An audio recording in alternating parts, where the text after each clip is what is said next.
Cody Cohen. I'm going to reach across the table here. Thanks for joining me, man. Thanks for coming on the show here. I appreciate you taking the time to come here kind of short notice. I know we were all over the place. You're traveling all over the United States.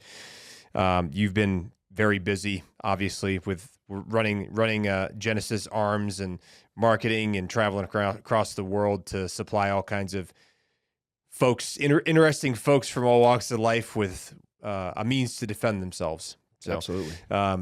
For those of you that don't know, Cody here was were you in forced reconnaissance or were you just in a regular reconnaissance platoon? I was with 1st Recon Battalion between 2004 and 2008. It was an interesting time in the recon community because I was there when they disbanded force altogether. Oh, wow. Then they were in the process of standing up MARSOC, and then they re-stood up force. So it was a very volatile time for the recon community, but everything stabilized itself out. Yeah. And let me ask you this.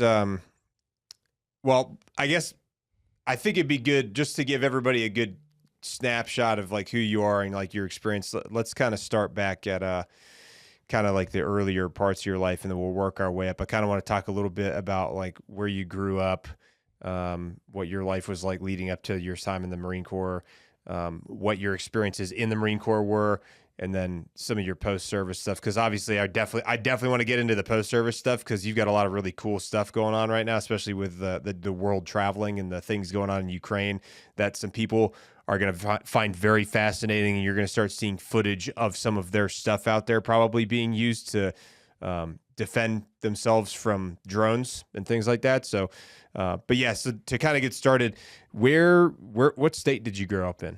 So I was born and raised in Coeur d'Alene, Idaho. Okay, so you were from Idaho originally. Yeah, exactly. I'm a native, so not a transplant. Yeah, yeah. And you grew up, Coeur d'Alene, is that country or? Yeah, so it's up north. It's in the Panhandle. So we're like right in the middle of both Washington and Montana. That little sliver up there. Exactly. Is it mountainous? Pretty mountainous up there? Yeah, it's a beautiful area, a bunch of lakes. I should redact what I just said. A beautiful area. It's terrible. No one wants to come visit. Don't come there. Exactly. Do not come. But now it's grown so much from when I was a kid. In fact, when I was a kid, I didn't respect the small town vibes it had. We didn't lock our doors. People knew everybody.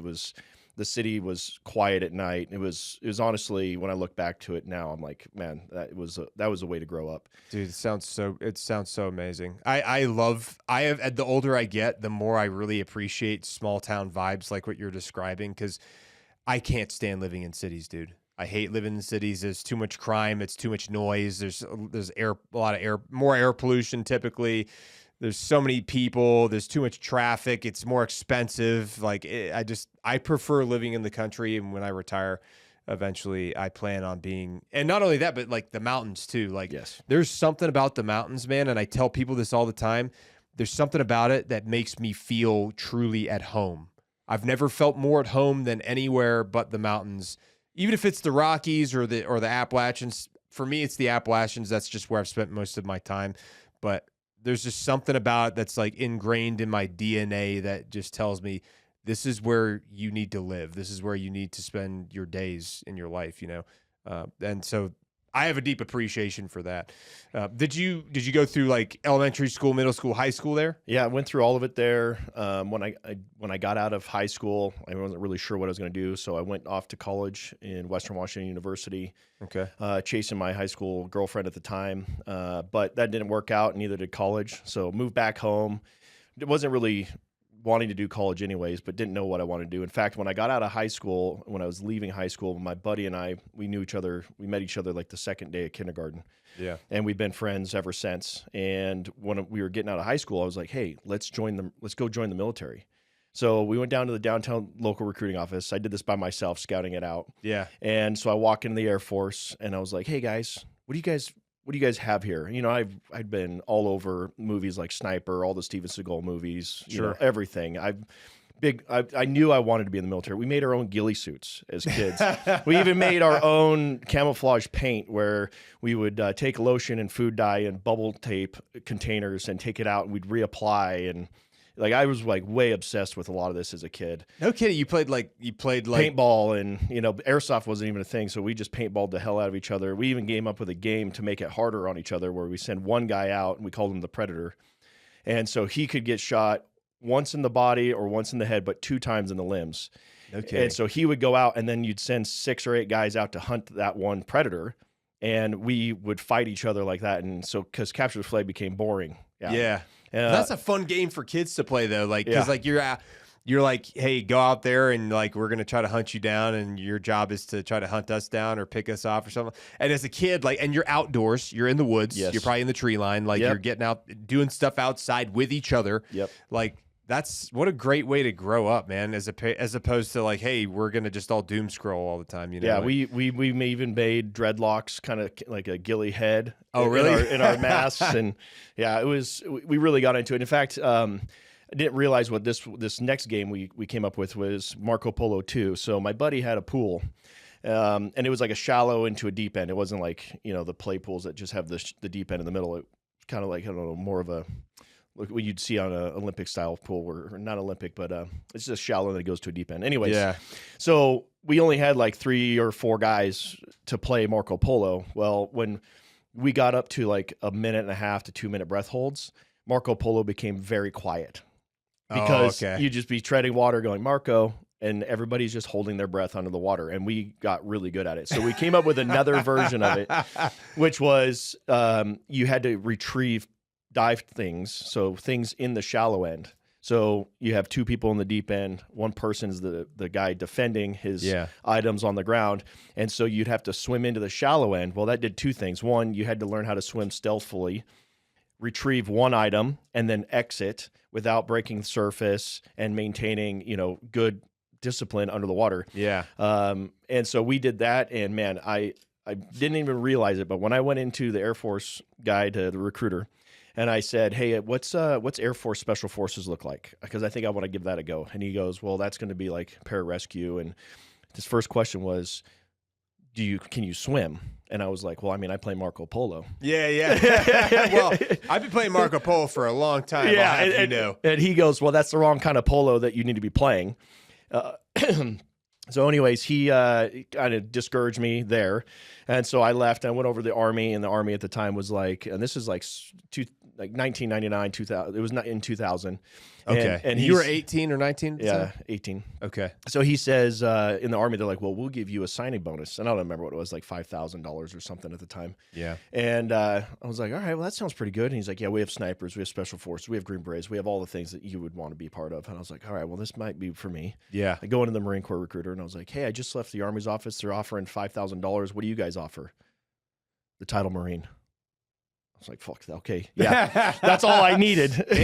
Damn. Well, you drive a hard bargain. Yes. Basically pulled on the heartstrings and was like, no, listen, you can go in for money, or you can go in for pride, honor, and a commitment to your community and your country. And I was like, damn. And he goes, and we do everything better than them.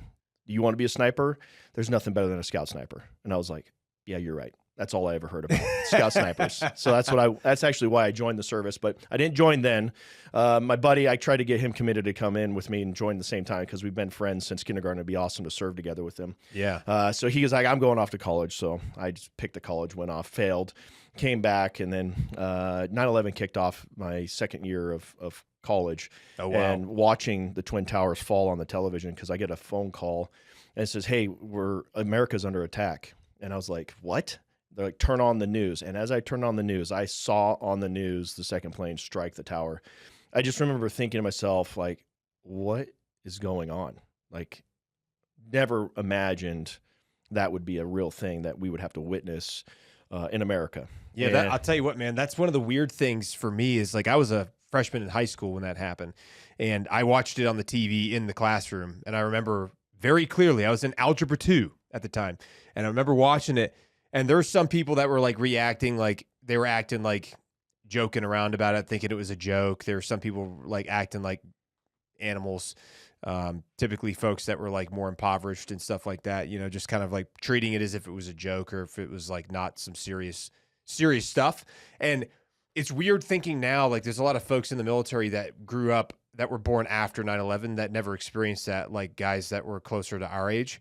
And so that's been a very consistent trend across the GWAT community, especially guys that grew up in the 90s or maybe the late 80s, and they saw that happen or transpire.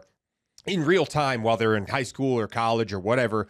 And that's a big reason why a lot of guys in the GWAT joined in the first place, was seeing that and thinking, I got to do something. 100%. This right here this is my why, and this is our why. Now, granted, okay, there's a lot of people, internet sleuths out there that have been like looking into that and want to try to say that there's like some conspiracy theories. Not really interested in that stuff as much as I am the fact that a lot of guys saw that and they're like, this is why I'm going to join. And that has been a very consistent thing. So, yep. You know, I grew up in America believing wholeheartedly in our Constitution, our republic, not a democracy. Many will confuse those two words. Yeah, don't conflate it. Yeah, don't. Yeah, exactly. It is a republic. Yep. And if you're not educated enough to know the difference, I challenge you all to go figure that out, because democracy is not what we are. We're a republic for a good reason. Yeah. But understanding what it is, what it means to serve, what it is to sacrifice, you know, those are the things that to give yourself. I mean, when you look back in history, and, you know, whether it's just watching a Hollywood movie, you know, Saving Private Ryan, and you see historical accounts or representations of historical accounts of what people would be willing to put themselves through for a righteous cause. And when 9/11 happened, the story, the narrative which was presented, it was a righteous cause to go and defend ourselves back against somebody who had basically put a plot together to kill 3,000 people on American soil. Yeah. So I was committed to that, and I would die for this country, for our republic, and I would die for our people to ensure that a future generation wouldn't have to go through that. And I'm fully committed even today to do that as well. Yeah. So back then I had the same commitment.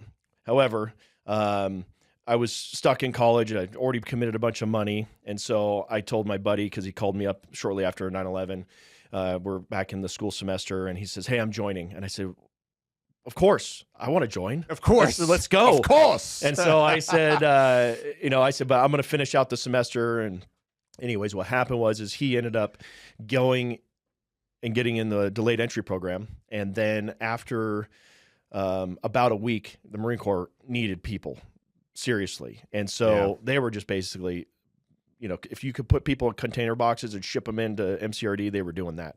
Oh, wow. And so he basically got an earlier slot, and he called me up. He's like, hey, I'm going in next week. I was like, dude, we talked about it. And like, let's get through the semester. He's like, no, I'm going right now. I'm mid-semester. I'm out. Yeah. So I stayed, and stayed in the semester, and did not end well for me. I ended up getting booted out for poor GPA. Why do you think your GPA was suffering? Well, I suffered because I was, eating mid-rats, playing Counter-Strike, and I wasn't focusing on college. Eating mid-rats? Mid-rats, eating Reese's peanut butter cups and playing Counter-Strike? Yeah, going in and just eating pizza and hamburgers at the midnight chow line. So, yeah, just not good choices. It was my first time actually even having a computer as a kid. I didn't have one, and getting able to play on a LAN system with other people in Counter-Strike, I was like, dude, this is crazy. Like the Half-Life, the game Half-Life is kind of what Counter-Strike was based on. And anyways, I got addicted to that, and rather than I didn't really care about. I didn't want to go to college anyways. So got home, got myself rebased. My buddy ended up going and serving with was it 3-5? Yeah, 3-5, and he ended up getting deployed to the push of Afghanistan. So in 2001. Yeah, he was in 3-5 during that original push up to, what was it? Fob Rhino, was that what it was called? Yeah, and he told me some crazy stories. I bet. I can't imagine what that was like. Well, he was a small gunner, so he was. I don't remember if he carried the rockets or he carried the launcher, but he was only issued an M9 pistol. And then he was a 0351. Yes. Wow. And when they went to Fallujah, they're basically all online, and they're like, okay, guys, and it's just big open area, and they're like, we got to assault Fallujah. Go. And they were like, I'm up. He sees me. I'm down. On the way to the city. Pistol in hand. I'm up. He sees me. I'm down. In full mop gear. God. So mop 4. Yeah. Mask, clothes, the gloves, everything. And he told me, he's like, it sounds like a belt being whipped when the bullets start ricocheting right by you. And he's like, and you just count it out. I'm up. He sees me. I'm down. And I said, and you did that with a pistol? He goes, yeah. So they finally get to a canal, the big water areas that all concrete, and there's just a pile of mop gear. So he says, because people were just dumping. They're like, this clearly, it'd be I'm going to die wearing all this shit if I don't get out of it. So they just made a huge stockpile of mop level. Wow. So he tore everything off, got himself situated, and then it was on like Donkey Kong for him. They bailed out of their mop gear. You know what's funny is it's not funny, but like one of my old platoon, well, actually 2 of my first platoon sergeants, maybe 3, were all Fallujah vets. They were all there for like the push to Fallujah. I think might have been the second Battle of Fallujah, like the more vicious one. But a lot of them patrolled to Fallujah in Mop 4, and they talked about it briefly. I'd really like to interview some of those guys too, because holy hell, some of their like my first gunny was a sergeant in Fallujah, and he said that he was a sergeant in charge of like a 21, 22 man squad. He said that he had more people in his squad than a normal squad, which the 22, 23 people, that's like almost a platoon in a lot of cases, you know? And he said that he's like, my squad probably hated me because I wanted to make sure that they didn't die. Yeah. You know, and he's like, I was very hard on them. And part of the reason for that was because it was so dangerous. Like, especially if you're like, you take a building, you're like, okay, we're going to bed down for the night here. We need to have like, you know, it's stand 2 for the first hour, and then the last hour before sunrise and stuff, right? So they probably, even when it wasn't stand 2, there was probably still no less than like 50 to 75% of people up at all times, like just holding security, because it was just such a dangerous situation. I mean, we had guys that were coming down there from like Serbia, Bosnia. We had dudes that were down there that were Chechens that were caught fighting down in Fallujah, because there's any bad guys from Africa. You know, I'm sure there's like folks from East Africa, West Africa coming down there to just get some with try to attack Americans. And what a wild thing, man. I would really like to do some interviews with some more guys that were in Fallujah, because they're so insane. Yeah, it was his stories were wild. Well, he got done with that deployment. He came back. I was in Arizona at the time. I was living in North Phoenix. And what year was this? This would have been shortly after that, so like 2002. Maybe? Okay, 2002. 2002, 2003, probably 2002. And he came over from Camp Pendleton to visit me, and I said, he's telling me stories, and I'm just like, bro, I said, it doesn't feel right. I'm not in. We should have joined together. Yeah. And I said, are you going back? And he goes, I'm going back. I said, if you're going back, I'm joining. And I said, because I can't it just doesn't feel right having you over there and me not be part of the same thing. And I'm just, a void is there. Yeah. So I went down to the recruiting office in Phoenix and went into the recruiter's office. And at the time, I think I was like 22 years old. So I said, hey, I want to join the Marines. And he goes, okay. He goes like, well, we have all these things that you need to do, and you need to come to these meetings. And I said, I'm not doing any of those things. When do I ship off? And he's like, well, the earliest I can get you out is in September. And this was like January. You're like, no way in hell am I waiting until September to go to recruit training. So bro. I said, that works okay with me. I got a lease on my apartment. It's up in the 1st of September. I said, that works for me. I said, plus I'll clear out some of my other debt I need to get done. I was working as a car salesman at the time. I said, yeah, this works good. And he's like, okay. And he would call me once a month. He's like, hey, man, everything okay? And I'm like, yeah, things are fine. I can't wait. I just kept, getting myself ready to be in a good position, because I was older. I wasn't just 18 out of, high school anymore. Were you PTing and stuff? No. No? No. I didn't know rank. I didn't know structure. I knew 0 things going into the Marine Corps. Yeah. I just knew I was looking for, Good Morning, or not Good Morning Vietnam, but what is the movie that's escaped me right now? Generation Kill? Or no, it's the Vietnam movie. Platoon?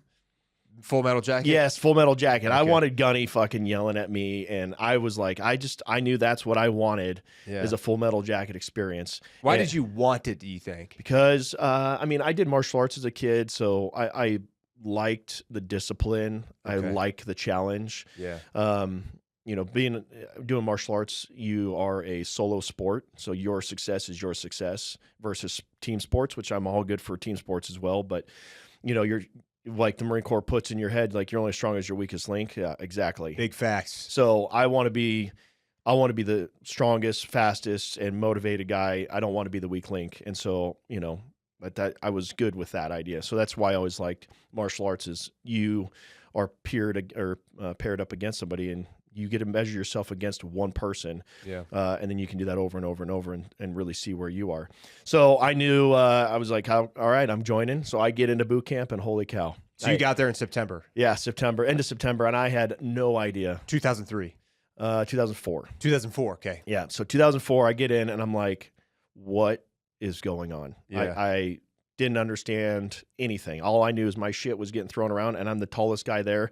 My foot locker, all my clothes are on the other end of the squad bay. And I'm like, I'm going to be wearing capri pants bloused at the end of this night. And so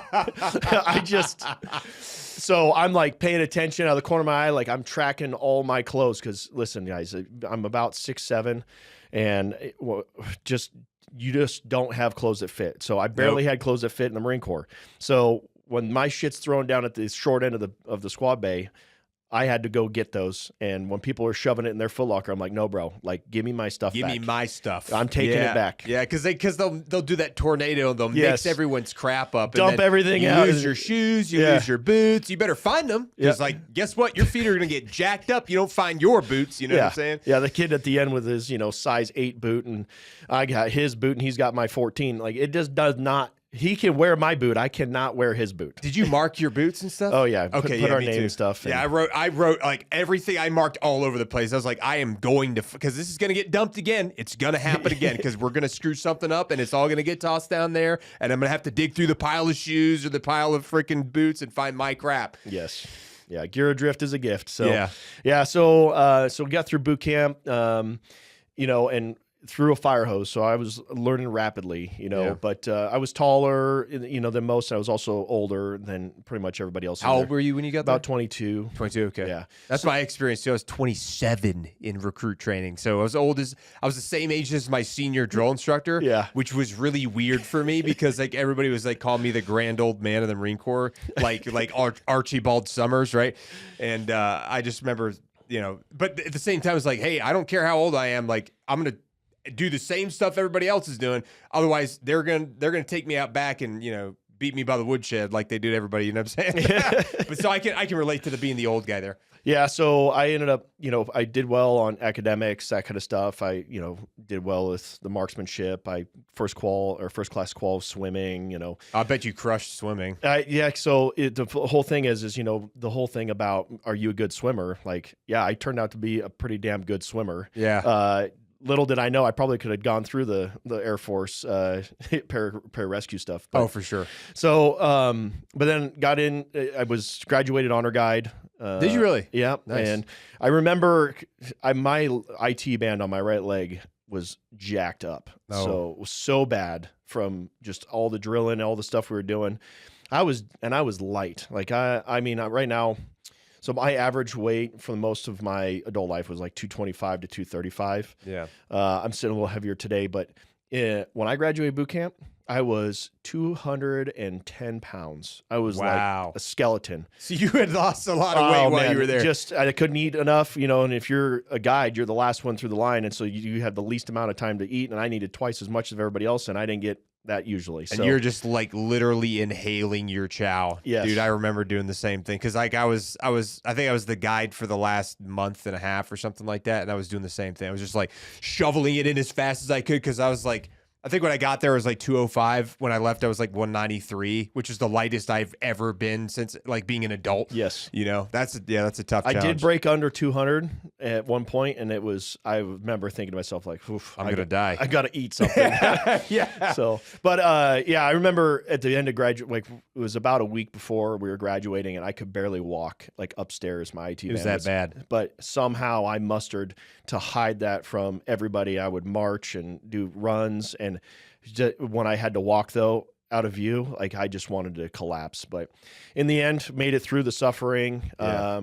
The nice part was when we got off, we had a little bit of Christmas break because it's just the way it timed out with that group. Okay. And then came back to SOI just after the new year. Went through that whole process. School of Infantry, right? Yeah, exactly. Okay. School of Infantry, and there was a gentleman. He graduated the honor guide in our company, and he came from the Army, and he was security forces there. So he had experience. He understood way more than I did about different programs and things you wanted to do. And so he and I had become friends, and we were at SOI together.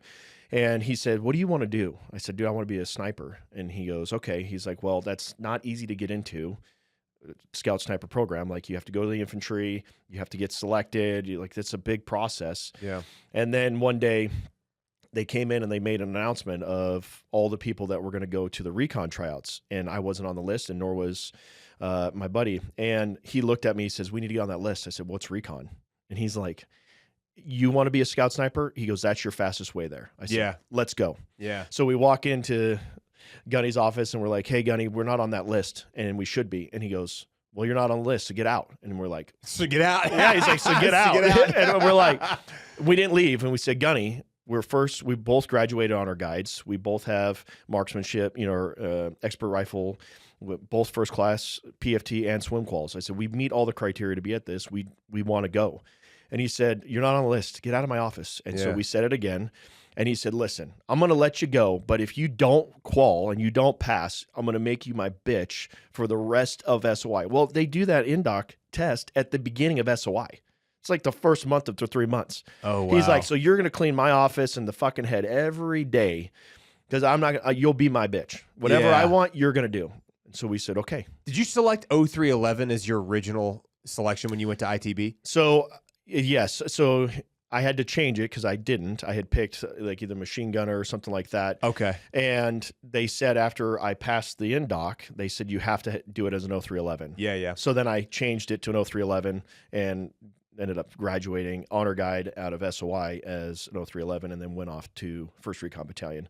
And again, just got my world flipped upside down. I'm sure. What was the you had to go through an in-doc, you said, for the like basically like a tryout at SOI to see if you're even like qualified to go to the basic reconnaissance course? Exactly.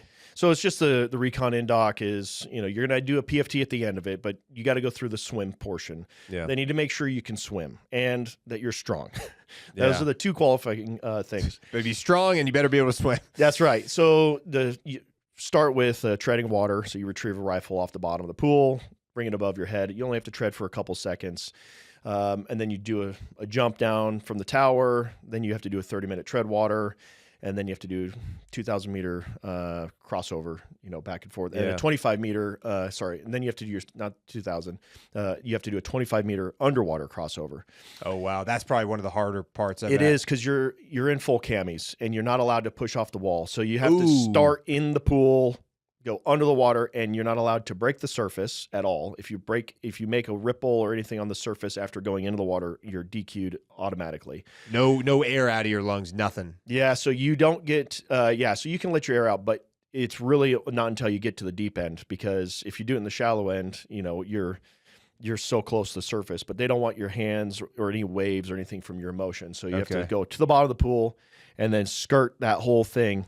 And then you follow the deep end and contour, and then you come out the other side. Wow. Luckily, I'd been playing Marco Polo. Yeah. So holding my breath. All those years He got me good to go. So that was good. And then you do your PFT. Now, granted, I did have a first class PFT, but being long, getting max pull-ups was really hard for me to get those, and I was beat up at SOI when I went to it. So I didn't actually meet the standard, but there was a big guy, a big sergeant there from Recon, and he walked up to me and he said, "Why do you want to be at Recon?" I said, "Because there's no other place I'd rather be. There's no place in the Marine Corps that I'd want to be besides there." And he's like, "All right." He's like, "You're already a good swimmer. I can make you stronger, and we need big guys."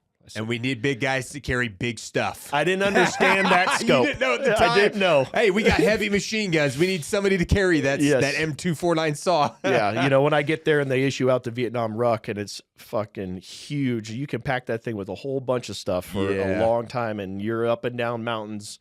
So yeah, it was a great experience. And that's cool that he hooked you up and was like, "I'll take care of you. We're gonna get you in there." And then I got to Recon, and then that's when I found out that there are superhumans. Yeah, that's when I found out that Superman is real. Yes, there are superhumans. And this is in Camp Pendleton, right? First Recon? Yeah, absolutely. Yeah. At the time, I don't know if they're the same. I mean, I guess they're in the same location. So they were at Camp Margarita, Area 33, just not too far from the Air Wing Division there. Yeah. They're not there anymore, but that was, run down. I went through all of the pre-BRC stuff, living in these barracks, and then the minute that we graduate, they condemn the barracks. Of course. And they're like, yeah, they have asbestos. And I was like, great. They just got asbestos all of a sudden? Like they just got them, or they were there the whole time we were living there? Yeah, the whole time we were living there. So we all looked at each other like, oh, that's interesting. So, but that's good times. Like I say, when I say I learned that they're superhumans, it was the first time that I'd seen people run and push and just do endurance level strength that I just didn't know was humanly possible. Yeah. Give me an example of like one thing you saw. This is in BRC, like the basic reconnaissance course. Yeah. What kind of things? This is just at RIP, which is the Recon. RIP. Yeah, Recon Indoc program. So they call you a roper. You strap up. You wear a rope. You have to run everywhere. You're getting in your haze phase. You got to learn how to tie knots. You got to learn what it is to be a recon Marine, and you do 2-a-days to be physically strong. So you're 2.5 hours usually is what a one session looked like. Jesus. So you're doing 4 to 5 hours a day of physical activity, and it's not light physical activity. You will break if you do not take care of yourself, and I did. I ended up broke my foot during one of the run swim runs. No kidding. Yeah. So it was like, for example, when I went through the indoc, because once you graduate SOI, I got to do the indoc again. Jeez. So when I'm there, there's a Corporal Jarvis. Okay. Jarvis, wherever he's at, you're a fucking legend. The hardest fucking guy out there. Shout out to Jarvis. Allegedly, I wasn't there for the paddle party, but he was given a custom-built metal paddle because he's that fucking hard. Wow. So they made him a metal paddle, allegedly. I didn't see it, but that's what I was told. So I remember I was standing in the line to do the tread water, retrieve the rifle, bring it above, hold it for 1 second, drop it, and then move on. Well, Corporal Jarvis is right there where you're going to be doing the station. Yeah. So 3 or 4 guys, are in front of me. First guy jumps in. Cadre says, "Do you see your rifle?" Guy looks down. "I see my rifle." He goes, "Retrieve it." So he dives down. Well, as he goes down, so does Corporal Jarvis. Well, he doesn't come up with a rifle. He comes up with a 45-pound plate, puts it over his head, and he begins treading water. Corporal Jarvis. Yes. Does. And I'm watching going, what am I seeing right now? So he goes, "Go ahead, drop your rifle." Corporal Jarvis keeps the weight. Next guy jumps in, goes over. "See your rifle, retrieve your rifle, drop your rifle." Corporal Jarvis is still treading water. I get in, I go down, I come up, and I'm like looking at this guy and he is so calm, so cool, so collected, treading with a 45-pound plate over his head with just his legs. There's 30 guys in line. Oh my God.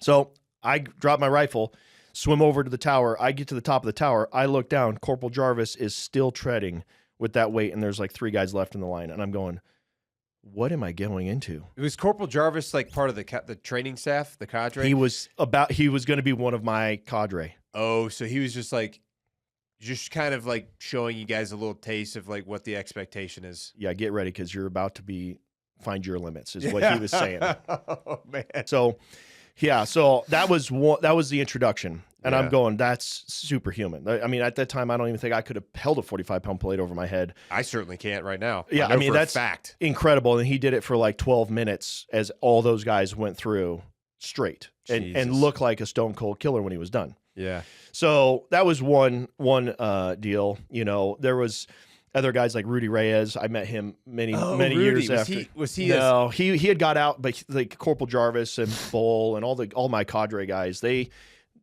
Rudy was just before their generation, so he was a little bit before my time. But I had talked to Rudy years later and asked him. I said, "Well, what was it like when you were in?" He said, "Man, getting a slot to go to jump school was awful. So you had to, and this is where the tradition of fitness came in, is you had to compete against all of these guys, and this is where they became superhumans." He's like, so going to the Army to do jump school, you got to do their PFT. And I don't know what their max push-ups is, like 20, 30, whatever it is. He's like, we would go face-to-face, head off, and you had to do no less than 200 to 250 or 300 push-ups. He goes, for me to go to jump school, I had to do 300 push-ups, unbroken. And I was like, what? 300 unbroken push-ups. That's what they would do. So calisthenics was a thing. When I was going through the RIP program, there was, I believe it was Master Sergeant Yarlum, and he didn't look crazy big, okay? But they kept telling us he's part of the Thousands Club. I was like, what's the Thousands Club? he can do 1,000 of any calisthenic. I said, what, is that a thing? He goes, on the Mew, he did 1,000 of every calisthenic. So 1,000 sun gods, 1,000 push-ups, 1,000 bodyweight squats, 1,000 lunges. Jesus. What rank was this guy? Master Sergeant. He was a Master Sergeant that was just jacked as crap. So, like I said, when I was looking at him, I'm thinking, no, he's not that big. So he just got back from his Mew, and he came down, and he gave us a little sun god treatment. So we circled up in a wagon wheel and stuck our arms out. And for 30 minutes, that's all we did was sun gods. 30 minutes. And he never moved. His pace never changed. His voice never changed. And at the end, we did like 5 push-ups in 15 minutes because they were like super slow down, super slow up. And again, as he's telling us up, down, his voice inflection never changed. He never shook. His arms never wavered. Even the cadre that was direct over us, who are superhumans, they were taking breaks, pulling their arms down and getting in my face because my arms were down. Right. Yeah. And they're yelling at me and getting my arms up. Right. And then they jump back out. They're getting break. They're getting relief. No, I'm Master Sergeant. Jeez. So at the end of that, he circled us up and he could have put a Coke can on his chest, flexed and set it on top of it. His t-shirt had cleavage because he was so thick in the chest. Was he? How tall was he, do you think? He was probably 6'4".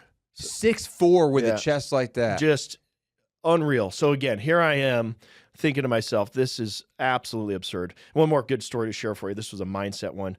So like the first week I got to the unit, we were doing the 2-a-days, and I have no idea what fitness really is or how I should eat. I just know that I need to eat good food, and protein is that. And after you work out, you should eat. I read muscle magazines, get a good protein shake, get a good meal. Yeah. Right. So I remember we did our 2.5-hour session. I was smoked. And I was like, okay, well, I got to fix that. So I go to the chow hall and I just eat this big lunch. And then we go back to the track. And what Corporal Bull, who we called the Gazelle, because he could just run forever and super fast. And he says, okay, this is what we're going to do. So it's like a 200-meter sprint. He goes, I'm going to run it fast, but not as fast as I can. Yeah. And everyone has to beat my time. And when you do, you get to go home. Oh, pays to be a winner, bro. So we all line up, and I'm like thinking like, okay, I'm going to run as hard as I can. I am not going to be the last guy. And we take off, and I'm the last guy. Oh, no. And we missed it by like 3 seconds, 4 seconds. And did he say that everybody needed to pass it at the same, like? Yeah, last man is the only one that matters. So everyone passes. Except for you. Yes. Oh, no. So I'm like, shit. So I let my whole entire team down. Yeah, I'm devastated. So that's soul crushing. So I'm like, okay, he goes, all right. And so after we finish the run, we line up on the pull-up bars. We jack out some pull-ups. We jack out some push-ups. Get back on the line. He goes, right back on it. Okay, time still remains. When you pass the time, you leave. Yeah. Well, I wasn't the last one, but I wasn't alone. Let's just say it that way. So more people fell out that one, and it just got further and further away from reality. Oh, no. I remember on the 4th one, I had to throw up. The 4th one? The 4th one. Jesus Christ. So you've already done it 3 times at this point. And so I go, I'm start running, and I start dry heaving, and I stop and I put my hands on my knees, and I start to dry heave. And the cadre slowly walks up to me, and he leans down into my ear, and he says very calmly, "You can run and throw up." And I go, Jesus. I look at him, and I was like, yeah, you can. Yeah. So I start to run, and I'm dry heaving over to the pull-up bar. I get on the pull-up bar. I'm doing pull-ups, and I'm dry heaving. I'm dry heaving on my push-ups, and I get back in the line. I don't know how long we did it, but it was easily an hour to 2 hours of just this thing, and I was destroyed. But I'll never forget, you can run and throw up. It's just this idea of like, yeah, it sucks, but you got to keep going. Yeah. That's a real mindset thing right there for like the reconnaissance and the like special operations community guys and like the MARSOC Marines and stuff like that, man. Like the mindset of just like pushing yourself beyond anything that you thought you'd ever be capable of doing, and then going a step further beyond that, which is why like your average person, your average human being or civilian or American or whatever that views you guys or sees you guys perceives like all these special ops folks as being like a higher tier of human being because of the level of commitment you have to be capable of not only mentally doing this stuff, but physically and spiritually. Yeah. You gotta have heart is what it is. You gotta have heart, it's like forced marches or rucks or just like, hikes. Like if you do like a 30K hike with like 100-pound pack or something, you got to have heart to get through that because physically people are capable of doing these things. But if you don't have heart and you just quit or you give up on yourself, of course you're not going to make it, So that's like a big part of it. It's a lot of it about being comfortable in the uncomfortable, swimming in the pool. You have to become comfortable with not being able to breathe sometimes. That's a challenge. I think the pool stuff is probably one of the hardest parts about it. It's a big mental game, right? Like for some reason though, I always just felt, maybe it was the sick idea that, say that drowning's the like the most peaceful way to go out or something like that is at least what I remember as a kid. So when I was in the pool, we would do this thing where it was like a hive and they would get everybody and the cadre would get everybody treading water and then they would just start to encircle you. And we called it sharking, but they would start to circle you up and press you in closer and closer. And so you have the guys just getting tighter and tighter and tighter. And pretty soon you can't use your arms. Like you can't tread. You're just doing these little hand flipper motions to kind of get the whole thing to keep moving. And your feet are just barely moving. And you're just staying afloat. But then the guy next to you, his leg grabs your leg and it pulls you down. And then the cadre come up underneath and they grab you and they pull you out. And you have no idea that they're there. That's why we called it sharking. It's like the shark, great white shark grabbing their prey from below. You never even see it. And then they pull you straight to the bottom of the pool and they hold you. And they're looking at you and you're looking at them. Whatever you had for air at the top is what you have down there. That's it, That's man. it. That's so it, dude. The minute you feel that, and that's it. And you're down at the bottom. And I remember one time I didn't get a big breath. It was just a little it's like a little tough. Just a little okay. Just close my mouth with a quick inhale. And I remember thinking to myself, like, okay. And I got to the bottom and he pinned me down and he just kept looking at me and I'm out of breath at this point. And it probably only lasted, maybe, 30, 40 seconds. It felt like minutes went by. I bet. And I'm just like, just sucking in my chest and I'm just looking at him. I'm not fighting him. I'm not panicking. I'm like, I'll pass out before I show you that I'll freak out. Yeah. And finally, after like I was, basically sucking my chest into my spine, he let me up. Jesus, you're about to have a collapsed lung because you're like, I'm not quitting, dude. Yeah. So he let me back up. I got to the top and at least this time I was on the outside of the hive. But, those type of things, they just let you understand that, you can do a lot in life that doesn't equal death. Yeah. Even though it might feel like it at the time. Yeah. Well, I think there's a good saying that I've heard on tons of other podcasts, including like Joe Rogan, is like, the worst thing that's ever happened to you is the worst thing that's ever happened to you. It's just it's all about perspective, like, or the heart. You could say the same thing could be said about like saying like the hardest thing you've ever done is the hardest thing you've ever done. That doesn't mean that that's the hardest thing that you can ever do. Right. It just means that particular moment, that's the hardest thing that you've ever done. Yeah. And then take solace that it can always get worse. Yeah, well, it certainly can. That's for sure, man. There's no doubt about that. But I mean, it sounds like you guys were able to make it through all that that whole process, indoctrination process. Yeah. So I'll give you a quick summary. So the last week before pre-BRC kicked off, we had done a run earlier in the week, which was we would run from Margarita over to Main Side, do 2,000 meter swim, and then we would run back. So running over to Main Side, I think if I'm going by memory, it's about 2.5 miles or so. So you're running 5 miles and doing a 2,000 meter swim. Yeah. And you have to go at a pace dictated by the cadre. So there's a cadre at the front and there's a cadre at the back, and you don't want the guy in the back to catch you. So there's a pace that you got to maintain. And I remember running over the second one we did that week, and my foot just gave me like, a little pause, a little twinge in my foot. And I was like, oh, that's not okay. Yeah. So then I did the swim, And as soon as I got my shoe back on and I went to go run, it hurt really bad. Like, you know what you did?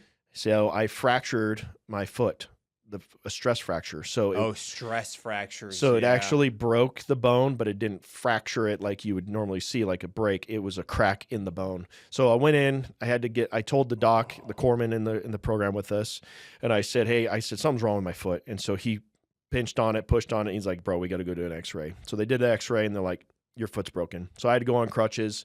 So I couldn't go through pre-BRC. Which was a bummer because all the guys I'd gone through SOI, all the RIP program, they all went on to do pre-BRC, and I didn't. Damn. So they stuck me in what is so poetically called broke dick platoon. God, of course, I know. That's always what they call it. And that's a frustrating thing to experience because it's like all your buddies that you went through all this stuff with up to that point, yes, they move on without you. And then you have to like get to know an entirely new crew that you haven't met and didn't build rapport with. And that's tough. That can be like emotionally, that can be like an emotionally and spiritual draining experience on somebody. Yeah, it was tough because I wanted nothing more than to go past that. And, like in boot camp, I overcame the IT ban, but it's a broken bone. I can't overcome that. So here I am. So 1st Recon Battalion was getting ready to go to Iraq, and headquarters needed infantry guys to provide both PSD for the officers in headquarters, and also they needed a security detachment to do resupplies, inserts, Overwatch, a bunch of different stuff for the FOBs and whatnot. So I got stuck in security detachment, and our staff sergeant over us was full-fledged. He was at Force at one point, and so he had a whole career at Recon. So he was very knowledgeable. And what he did is he made it his mission to make sure we got given knowledge. So he actually, while we're on deployment and we're working out and we're getting food and we're doing the things, he's teaching us the skills that we're going to learn at pre-BRC and BRC. So he gave us kind of a Cliff Notes version of what to expect. Now, so you deployed when you went to the platoon that was like the recovery platoon where everybody goes when they're injured, and you deployed with those guys? Yeah, so I got healed up and then I was off to deployment. So they knew that my rough timeline to get my foot healed and ready for deploy I'd be ready to go. So I stuck with them and we did our workups and everything else, and we ended up deploying. That would have been 2005. So that's a really unusual experience because like you had just gotten moved to that platoon to recover, and you deployed with that platoon. Yep. While you were like you just got done with recovering and then you deployed with them? Yeah, so like all of us were in some form of broken state, whether it's like a shoulder injury, something that stopped them from being able to continue. Interesting. And so they got pulled out and stuck at headquarters. And so headquarters. Okay, so you got pulled into headquarters from there. Okay. And that's how, that's how I went on my first deployment. I believe it was 2005. You were a regular 0311 still at that point. You hadn't gotten 0321 yet. Nope. Okay. And where did you guys go in 2005? So we were Camp Fallujah. Fallujah. Yeah. Okay. And then and what we did is I'm thankful for the opportunity is we got to basically run supplies. So we would run stuff from Fallujah to the recon teams out in operations. So we go run them resupply for food, ammo. We do sniper insert or hide inserts, extracts, detainee. So you're doing real life stuff out there. Yeah. So, but we was all in support of the recon guys, and so whatever if they captured a guy, they would. The human guys would do their interrogations or whatever, their interviewing process, and then they were like, "Hey, we need to transport him back to Fallujah." Okay, well, we'd pick him up and take him back. So we did all that stuff for them. Then they started adding us as to security. So we would stay at the FOB with them, and we'd be rooftop security. So then the teams would be able to do more because they're not having to worry about their own security. So so we got to do a bunch of that stuff. And then while that was happening, our staff sergeant, when we had time off, when we were back at Fallujah, rejocking or whatnot, then we had lessons. So he would give us, hip pocket classes on, camouflage and hides, and he would teach us the stuff that we're going to go learn about at BRC. Okay. Comms, like we did all the stuff. Then as we were coming back home, so after our deployment, we're getting ready to come back, and out of the group of guys, only 3 of us were going to stay at Recon and get to go through pre-BRC. Everybody else was leaving Recon? Yep. They said basically these are the only ones that are going to stay. And I was very happy to be on that list. Wow. Everybody else, you're getting orders to another unit. Jeez. So they all went back to the regular fleet. I went back and basically went right into pre-BRC. We did a little bit of RIP and then went right into pre-BRC. How many weeks is pre-BRC? I don't remember exactly. I think it was like 4 weeks. I don't remember, honestly. Yeah. I kind of just put my head down and grind through it. Yeah. But that was also an interesting time because when I got back, you know, while I was on deployment, the Marine Corps was wanting to stand up MARSOC, right? And so they started to build contract recon Marines. And that was not a thing when I signed up. You could, you know, so I am now showing back up to the battalion from deployment. And I am with all these guys that just enlisted, got through SOI, and they're going to get $10,000 bonuses when they graduate BRC. But not me. Oh man! And I remember I asked, I said, "Can we make that retroactive? Like, yeah, you think we I'm could throw a bone?" Salty about that. Yeah. And they're like, "No, be proud you're not that guy." And I'm like, I don't know, 10,000 seems all right, you know, at PFC pay wage. So but I was one of 3 guys that actually passed pre-BRC.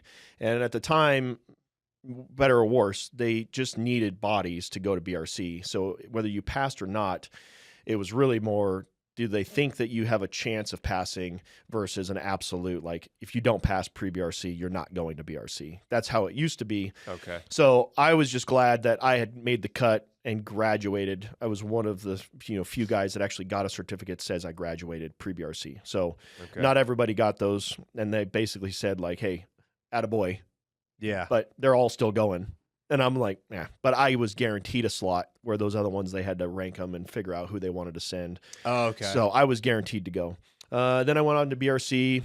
It was awesome. How long was BRC? It feels like 6 months. I honestly, I don't recall exactly how long it was, but long. It is long, and you go through, patrolling, amphib, you go through everything, and we screwed up a few times, and so we had to redo stuff, which was generally physical fitness. So I remember we had done, I don't remember if it was up at Talega, up at north end of Camp Pendleton, and you had to climb this big fucking mountain. The mountain was so big, it was like a 45-degree angle to start with. So like you could stand and you could touch the mountain in front of you. That's how it started. It's like the Alpha Shelf and stuff. Yeah, it's even further north than that. And so that's over by SOI. So we go through this thing, and I remember, like, you have to run the whole time to make time hack, and you start at sunset and you get done at just before sunbreak. So you go all night, and I remember thinking to myself, like, this sucks. What kind of things did you do while you were doing that? Were you doing like land navigation? No, it was just a force march. It was just like, it was just a force march. You gotta make these points, and they're on a trail, and you have to make this time. And it was okay. So you were running. Yeah, it was grueling. Like, there was times when you just, like, you kind of pause and you stop, and you're just like, what am I doing? Because you just don't. Like, my camis are soaking wet, like I was swimming. Like, my boots, everything. Your sweat. Yeah. And you got the big old ruck on. So remember, we got done with that. Well, we got back to Coronado, which is where BRC used to be held. Oh, wow. On the base. No kidding. Next to the Navy SEALs, there was some pretty good rivalry there. Oh, I bet. I got one quick story about that. So we get back to Coronado, and we're like looking at the weekend, and we're like, dude, we are ready for this weekend. We're so glad the week is over. We feel like we're done. No. Right when we think we're going to get dismissed for the weekend, the cadre come back in, and they're like, hey, mother effers, you guys sandbag this thing. Get your gear on. Back to the beach. So we formed up in our camis, and we went back to the beach. Oh, no. And we had to do the same distance in the sand. And we did another all night into morning fucking run. And all night into morning after thinking you were about to be off. Going from, like, what a demoralizing it was. Bro, that's demoralizing. It was. And I remember they made this section where there's this big sand dune, and they made you run up and over and down and up and over and down. And I just remember doing that portion because your feet are slipping, and it's hard to get up the sand dune because it's super steep. And I just was like, how many laps is this thing going to be? And they're like, so anyways, it takes. We finished it, got done in the morning, and rinse and repeat. And so anyways, yeah, it was a good time. A lot of it was, again, they had to punish us. They had to get us, make sure that we respected the traditions and what we're going to go do. Because honestly, doing a run is nothing like what you're going to have to overcome when you're actually injured or faced with some other incredible feat of heroicism, Yeah. So did you guys get any time off that weekend after you finished that last yeah, one? so after we got off, then we had that Saturday, Sunday, and then we're back Monday morning. So. Okay, at least you got to recover a little bit. So I think a lot of this stuff is very curated because they're like, we obviously can't just run you into the dirt like 7 days a week because you're just gonna break. Yeah. Like no human being can physiologically, regardless if they're not allowed the time to take care of themselves and rest, continue to maintain. And they don't want to break you because they need you, but they are gonna test you. Yes. And that's definitely, that right there is a mental, spiritual, and physical test. 1,000,000%. Yeah. So we had Sergeant Palafox. I remember he was one of our cadres, and he closed the door and he's looking at everybody and he's like, "Hey guys, we have a long tradition here in Coronado." He goes, "There's Navy SEALs here and you're here." And you're here. And he goes, "If somebody gets me a blue helmet," he goes, "I will give you a McDonald's Happy Meal or Big Mac during patrolling." Oh, wow. So, and people were like, "Yeah, dude, that would be like clutch." It during would. patrolling. He goes, "So that's my offer." Opens the door back up and he goes right into his lesson. Well, it was hard to steal a blue hat because the only time you had to do it is if your timing was such that you could do it when they're at the chow hall, but they generally had somebody watching over the helmets. Oh, wow. So at some point, one of our guys went by the chow hall and nobody was watching the helmets. So he yoinked one. Just one. Yep, just one. Okay. So he steals one helmet and he takes it, hides it, sticks it in his locker, and holy shit, it sent a shitstorm for us. Did it? Yes. Oh, no. Did he get it? Did he deliver it to the instructor? So yeah, he got it to the instructor, and our the staff sergeant pulls us all in a room, and he's like, "Guys, we know that you stole a blue helmet, and I need it right now." Yeah. He goes, "Because the dude that doesn't have his blue helmet is being hazed right now because of your actions."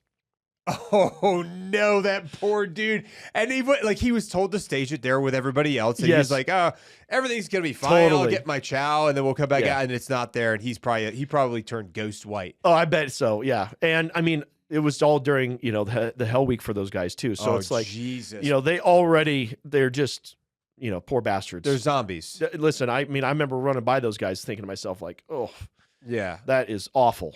They're wrapped in Saran wrap and Vaseline to help manage the rashes that they have on their bodies. Yeah. Oh, bro. Yeah.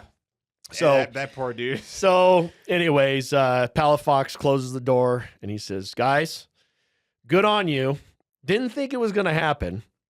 Now I'm in a shitstorm too." Now I'm in a shitstorm too. "Get me the helmet." And he goes, "And I'll get you your Big Mac." He goes, "But get me the helmet right now." I'll get you your little nappy meal. Yeah. So, yeah, that was pretty wild. So, That's funny. then we had a couple officers in that class as well. Ended up graduating that, and then just got ready for workups back at battalion. So, Yeah. So you went back to first recon after you were done with the actual BRC. yes. Okay. And we went right into workups. I remember when I got there, we pretty much had like a little bit of time, and then we just got ready for deployment. What were your workups like in recon? So And this wasn't force recon, right? This no. was just first. What was the unit? First Recon Battalion. So I was with Recon Charlie Battalion. Company. Okay. And yeah, I mean, we did a bunch of direct action stuff. So we had to learn CQB. We had to, I was really pretty much honestly a green person, even though I had a previous deployment, but we just, all the skills. So we still did hide sights. We did, amphibious inserts. I remember we did a sea state. So we did an amphibious entry, and they were looking at canceling the training evolution because the storm was rolling in. Okay. And they're like, "Yeah, it's a sea state 4. Like, we probably should cancel." And then they're like, "Nah, fuck it, let's go." And I remember I'm on the Zodiac, and I'm not great with motion sickness. Thank God I never went on a Mew. So to get the Zodiac, and how they do this, not to give anything away, but basically just like you do anything else, you get all the boats online and then you send everybody in online. Yeah. And then they do an assault the beach kind of thing. Sure. So we get the first boat in, the next boat, and everybody's just doing these little circles. And I'm laying down on this boat and I'm just getting the exhaust. And so I decide I'm going to make some chum for the sharks. And I just start throwing up right into the water. Right in the water. And they're like, go and knock it off. You're going to chum up the water. Knock it off. Like it's my fault that I'm puking right now. Oh my God. Classic Marine Corps. So they go, okay, guys, we're ready. They deploy us. We jump off the boats. We start swimming in. So we got our ruck. We're kicking in. And I remember looking at the shoreline. And if you've seen this in the shoreline of Camp Pendleton, like there's cliffs, right? At some of those shorelines. Well, that's where we were swimming in. And the wave would go above the cliff, and then I wouldn't see any of the cliff. And it would just be water in front of me. And then I'd see over the cliff, and I was like, Sea State 4. That's pretty big waves. Yeah, because the waves would be going up so high, it would disappear. I could see nothing. You could get lost see everything out there real quick, man. Well, then when you get up to the water, you got to pull you got to get your fins off. You got to get your rifle up, get your ruck on your body, all in the water. Retain all of it. And you have these massive waves crashing in on you. So you have to execute quickly. Yeah. So I remember and you're tethered to a buddy because you don't want to lose your battle buddy. You're tethered to him. What do you tied? Remember the ropes that we used to run with? Yeah. Yeah. That's your rope. So it becomes a piece of tool. So now I can tether 2 ropes together. I can use it to climb. I can use it to pull. I can use it to do whatever I need to do. Tie stuff down so you have your rope with you. Oh wow. So we tethered together. So when you're swimming, you don't lose your battle buddy. You're swimming with your buddy. Yep. Okay. And you're tethered to him. That makes So sense. anyways, I hit the water. I get my ruck around. I get everything on super fast.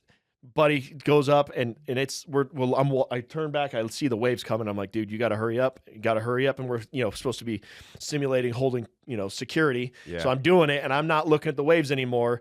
And he's like, it's stuck, and he can't get his fin off his boot. And the wave hits us, and it just throws us all the way up onto the beach. My fins come off my arm, and it's just, he cannot get his fins off his feet. And so we are just being pounded by these waves. And I was like, man, can you do this already? Yeah. So finally, we get it done, get up on the beach. I lost a fin from it. I remember because it was a personal purchase, and that was a hard one to eat because they're like $300-$400 a set of fins. So now that's a lot of money as a lance corporal. Exactly. So I was a little frustrated with that, but nonetheless, then we do our land movements, move into observation, and then we do our couple days of actual recon training up in the mountains on a simulated town or village or objective. Yeah. So we did stuff like that, getting ready for the workups, and then we went and deployed into the Fallujah area. Okay, so you deployed to Fallujah for your second time then? Yeah, so Camp Fallujah, and then we operated up to the northern side. We did some mobile stuff out west towards TQ. I don't remember all of the areas that we were, but yeah, it was exciting times for sure. That was actually the deployment that Buck Doyle. He was in 2nd Platoon, and I was in 1st Platoon, Charlie Company. And Buck Doyle and Sergeant Walsh, Buck Doyle actually, I remember talking through this. Marine Corps was like, hey, don't care that you're recon. We're going to attach you to this IED mobile ground thing that we do every day, and we're going to rotate you through like anybody else. And so when it came to our turn, they had these big, metal detector thing driving down the main roads, the main highways, the mobile MSR, whatever the main highways are, looking for IDs, and then they would blow them up in place and clear the road so we could keep convoys going. What year was it that you went back to Fallujah for your second deployment again? Yeah, so my second deployment would have been summer 2007. Summer 2007? Yeah. Okay. I remember it was summer because it was hot. Yeah, I bet it was really hot. What's that? That's the Al Anbar province, right? Yeah, exactly. Yeah, and so you guys, you were saying about you were just doing a lot of like lane clearance and route clearance and stuff. Yeah, so the Marine Corps would do route clearance, and they would just rotate, infantry, air wing, anybody. They just, however they did it, but they still said, hey, Recon, you're still part of the Marine Corps. You're going to come do this route clearance. We don't care what your, high value targets are or your missions. Like, we're going to pull a team, and we're going to have you do this route clearance. So they're having recon dudes doing route clearance. Yes. Because they didn't have enough EOD guys, probably. Probably not, yeah. And so they said, basically, you're going to go do this. And so we were operating under basically SOPs that we don't go out during the daytime, because what we were finding is if you're out during the daytime, you're getting shot at. And we would own the night because we all had night vision. We had the ability to move safer and have an advantage over our enemy in that space by moving at night. Yeah. You didn't have that. That was not the same case in the daytime. No, because during the daytime, the whole city, all the cities start moving, and they're busy. And so and knowing what I know now, it's like like a sniper or a shooter can be up inside a room, deep in that room, and when that round fires off, like, what do you see? You see all these people, you see everything. Conflicts at night, though, there's not nearly as much stuff moving about, right? Yep. It's way easier to start to pinpoint and locate, like, hey, that round came from that direction, and then we can start to deal with it. So, especially if you got night vision, you see a muzzle flash, like, you're going to see a flash, and it might just at least be like, hey, at least 100%. That general vicinity over there or something. Yeah. But they didn't have night vision capability, at least not any scope of capability. They had some limited use case, but we really had the advantage of night. So I remember Buck Doyle was like, hey, we're going to take MSR mobile. We're going to do this route clearance. We're going to do it early in the morning. We're not going out at daybreak. And that's when it was scheduled. And that caused some problems. I'm sure some people that are high up that don't understand why you're doing what you're doing. Yeah. And so they said, no, you're going out during the day. Well, midday, it was about 120 degrees Fahrenheit. Jesus Christ. And our Humvees stuck in a route clearance program where you're like, oh, we have a problem. Everybody's in a convoy. It's just idling. And they're not, they're not the best of the equipment. It's like refurbished basically 100 times. And even those, the Humvees that we had, they didn't have the big turbo diesel motors. They were just all this armor put on them, and they're just the V8s. And so, those motors weren't designed to be with all that armor. So they just had been upgraded to armor, because the soft armor was during the first Battle of Fallujah. Yeah, so we had hard armor on it, but the vehicles weren't designed to have all that weight. And so the transmissions, the cooling everything about it was being taxed to the max. Yeah. So anyways, Sergeant Walsh's and Gunny Doyle's vehicle overheated.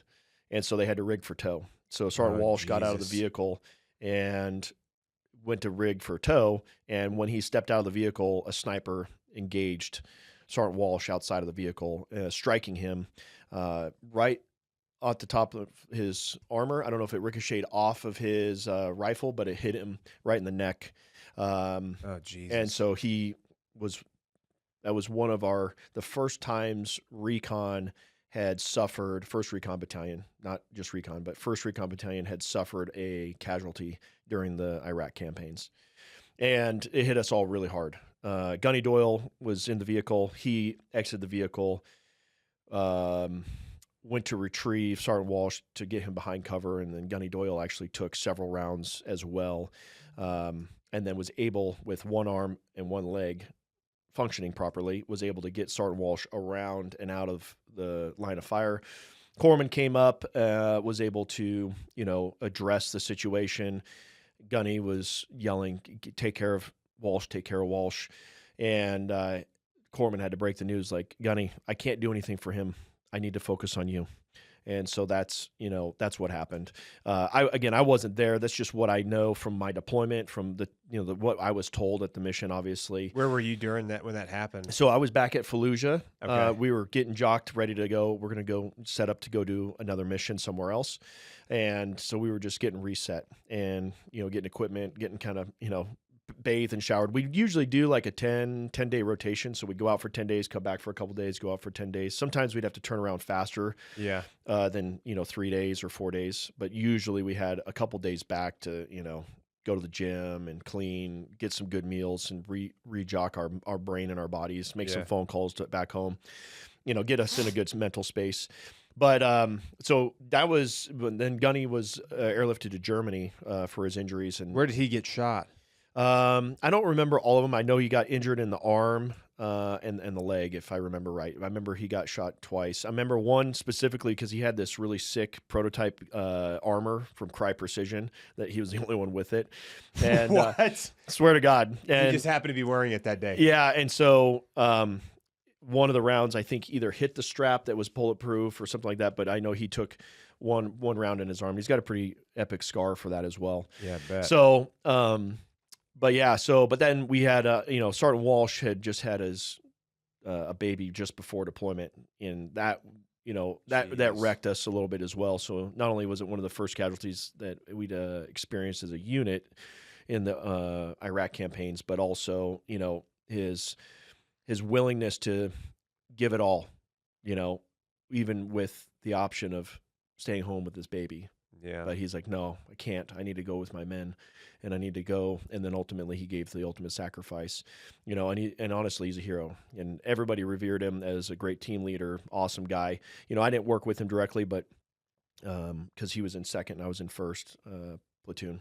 Yeah. But yeah, so so then we finished our deployments, got back into the States, and I was a little disheartened with some of the Marine Corps BS, can get to you. Like the big Marine Corps stuff? Yeah, exactly. We had some conflicts about our uniforms. Recon isn't allowed to wear the black on black PT gear or green tops, black shorts, that kind of stuff. And there was guys that were not 0321s. They were wearing that stuff in our battalion, and They were like enablers that were wearing it. Yes. As if they were one of you guys because they wanted to look cool. Yes. That's the problem. Because they're part of battalion, but they're not a Recon Marine. Yeah. So. You see that a lot in the Green Beret community as well. Like guys that were enablers for Green Berets, and they wear the patch, the Special Forces patch, because they deployed with them. Yeah. But they're not Green Berets, and they want to play pretend like they're green.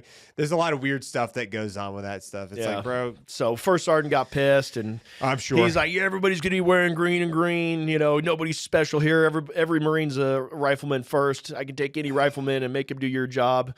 And that's when we were like, I doubt that. Yeah. So, but nonetheless, so we had some of those fuck games going on, and we were just all exhausted, and I was exhausted, and they were gonna do a signing bonus. I think it was like $100,000 at the time, and looking back, there's only a couple of regrets I have in life, and that's probably one of them. I wish I would have done it at least one more 4-year stint, but I didn't, and so I ended up getting out, going to college, becoming a human being again. How was that transition from going? Did you guys experience any kinetic action while you with your platoon and your unit and stuff? Yeah. We had a whole bunch of stuff happen. I ran point. I don't know why they put the tallest guy out front. Maybe it was a human body shield for all the short guys behind me. I don't know, but you were the tallest dude in your platoon. Yeah. Oh, of course. So there's one pretty good story. So we had actually, our fob kept getting attacked. So I would move in. I was with first, second would move in, and they would set up a fob, and we were back, and we're going to do the main convoy, get everybody there. So they set up the fob, and then second platoon gets attacked right then. And we went into an area, I want to say it was called Karma. It was up north of Fallujah area. Okay. And it was next was the border to Army area. And so this area hadn't seen coalition forces since the very beginning of Iraq. Oh, wow. So it'd been quite a few years have gone by. And at the time, there was a big threat happening, especially in the Army AOs, of shape charges, and they're defeating M1A1s with these shape charges and canal roads and different stuff where they underneath them. And these shape charges change the game. And so they had belief that there was this whole area that nobody had been to, that this is where this area was coming from. So whether human intelligence brought that in, I don't know, but we got sent up there. And so I believe it was second platoon. They went in, they set up this, find a big house, set up rooftop security. We set up our, our entry control point stuff, and no shit, as soon as the sun sets, they get attacked. And, Master Guns Castillo, he was this little tiny Mexican guy. He was awesome. Master Guns Castillo? Yeah. He was a jump master, did all sorts of stuff. He freaking one of the coolest guys. Well, up on the roof, you come out the man door, right? And then there's a wall that's got to be 5 feet tall, and then it goes out to the rooftop. So it's like this kind of like this like little parapet, like it's sunk down. So they had staged like the 40 millimeters, a bunch of extra ammo and all that stuff down there. Well, Castillo wasn't tall enough to get up over the thing. So he picked up the 40 Mike, the Veltor, the multi-launcher, and he was like, dunk, dunk, dunk, dunk, dunk, dunk. And he was just lobbing like artillery from down below. And the guys on the machine guns were like, hey, they're like a little left, a little back. You know, they're like doing like call for fire. With he was 40. doing Kentucky windage with a 40 mic. Mic.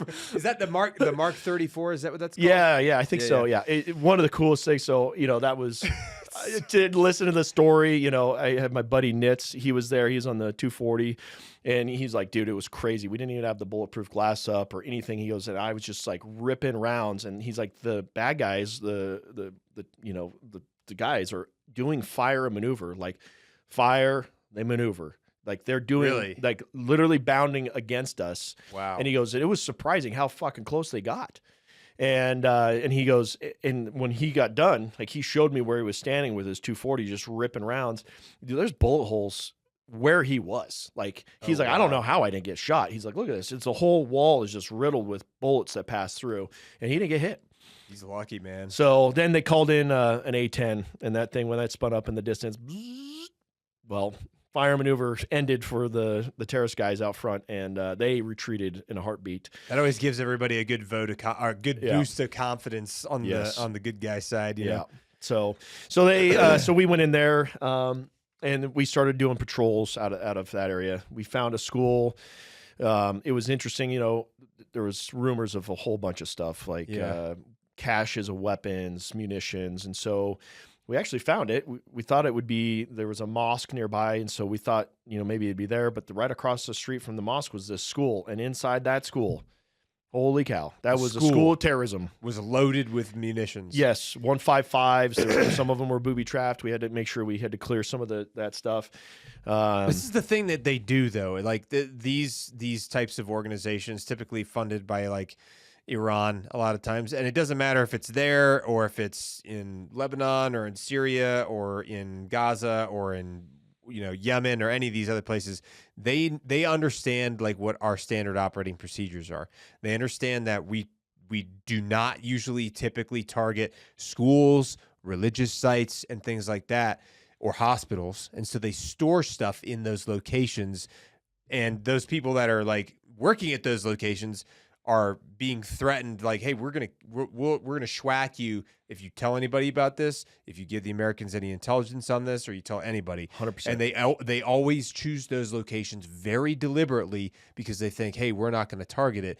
And then we find out, and it's like, well, obviously, if we know it's there, we're going to get rid of it, And there's a reason why some of these buildings got leveled that were like religious sites, schools, or hospitals because they were stashing stuff there because they know that we typically don't target them. We try not to, if at all possible. But if they're being used for that purpose, like nefarious purpose, you're giving us no choice. Yeah, we tried to move the munitions out into the courtyard. Yeah. And as we kept moving all the munitions, we were like, there's too much here. Like, we were like, we can't even take it off site to go blow it out in the field. It's too dangerous, probably. Yeah, we have to blow it right here because there's so much of it. So we ended up blowing a giant hole in their schoolyard and their support wall. Like, they have a wall that surrounded it, and blew a giant hole out of that thing. But the main structure itself, I think for the most part, was probably mostly intact. Yeah. So, we did a lot of that. There was one mission where we had actually received fire on our fob, and the next day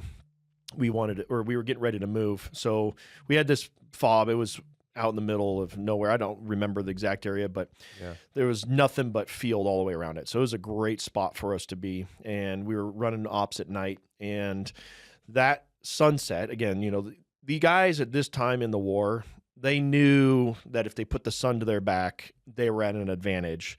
So we're looking into the sun, and all we could see is the muzzle flashes at distance. And so we couldn't see people moving on the canal roads or maneuvering, what they're doing. I couldn't see that, right?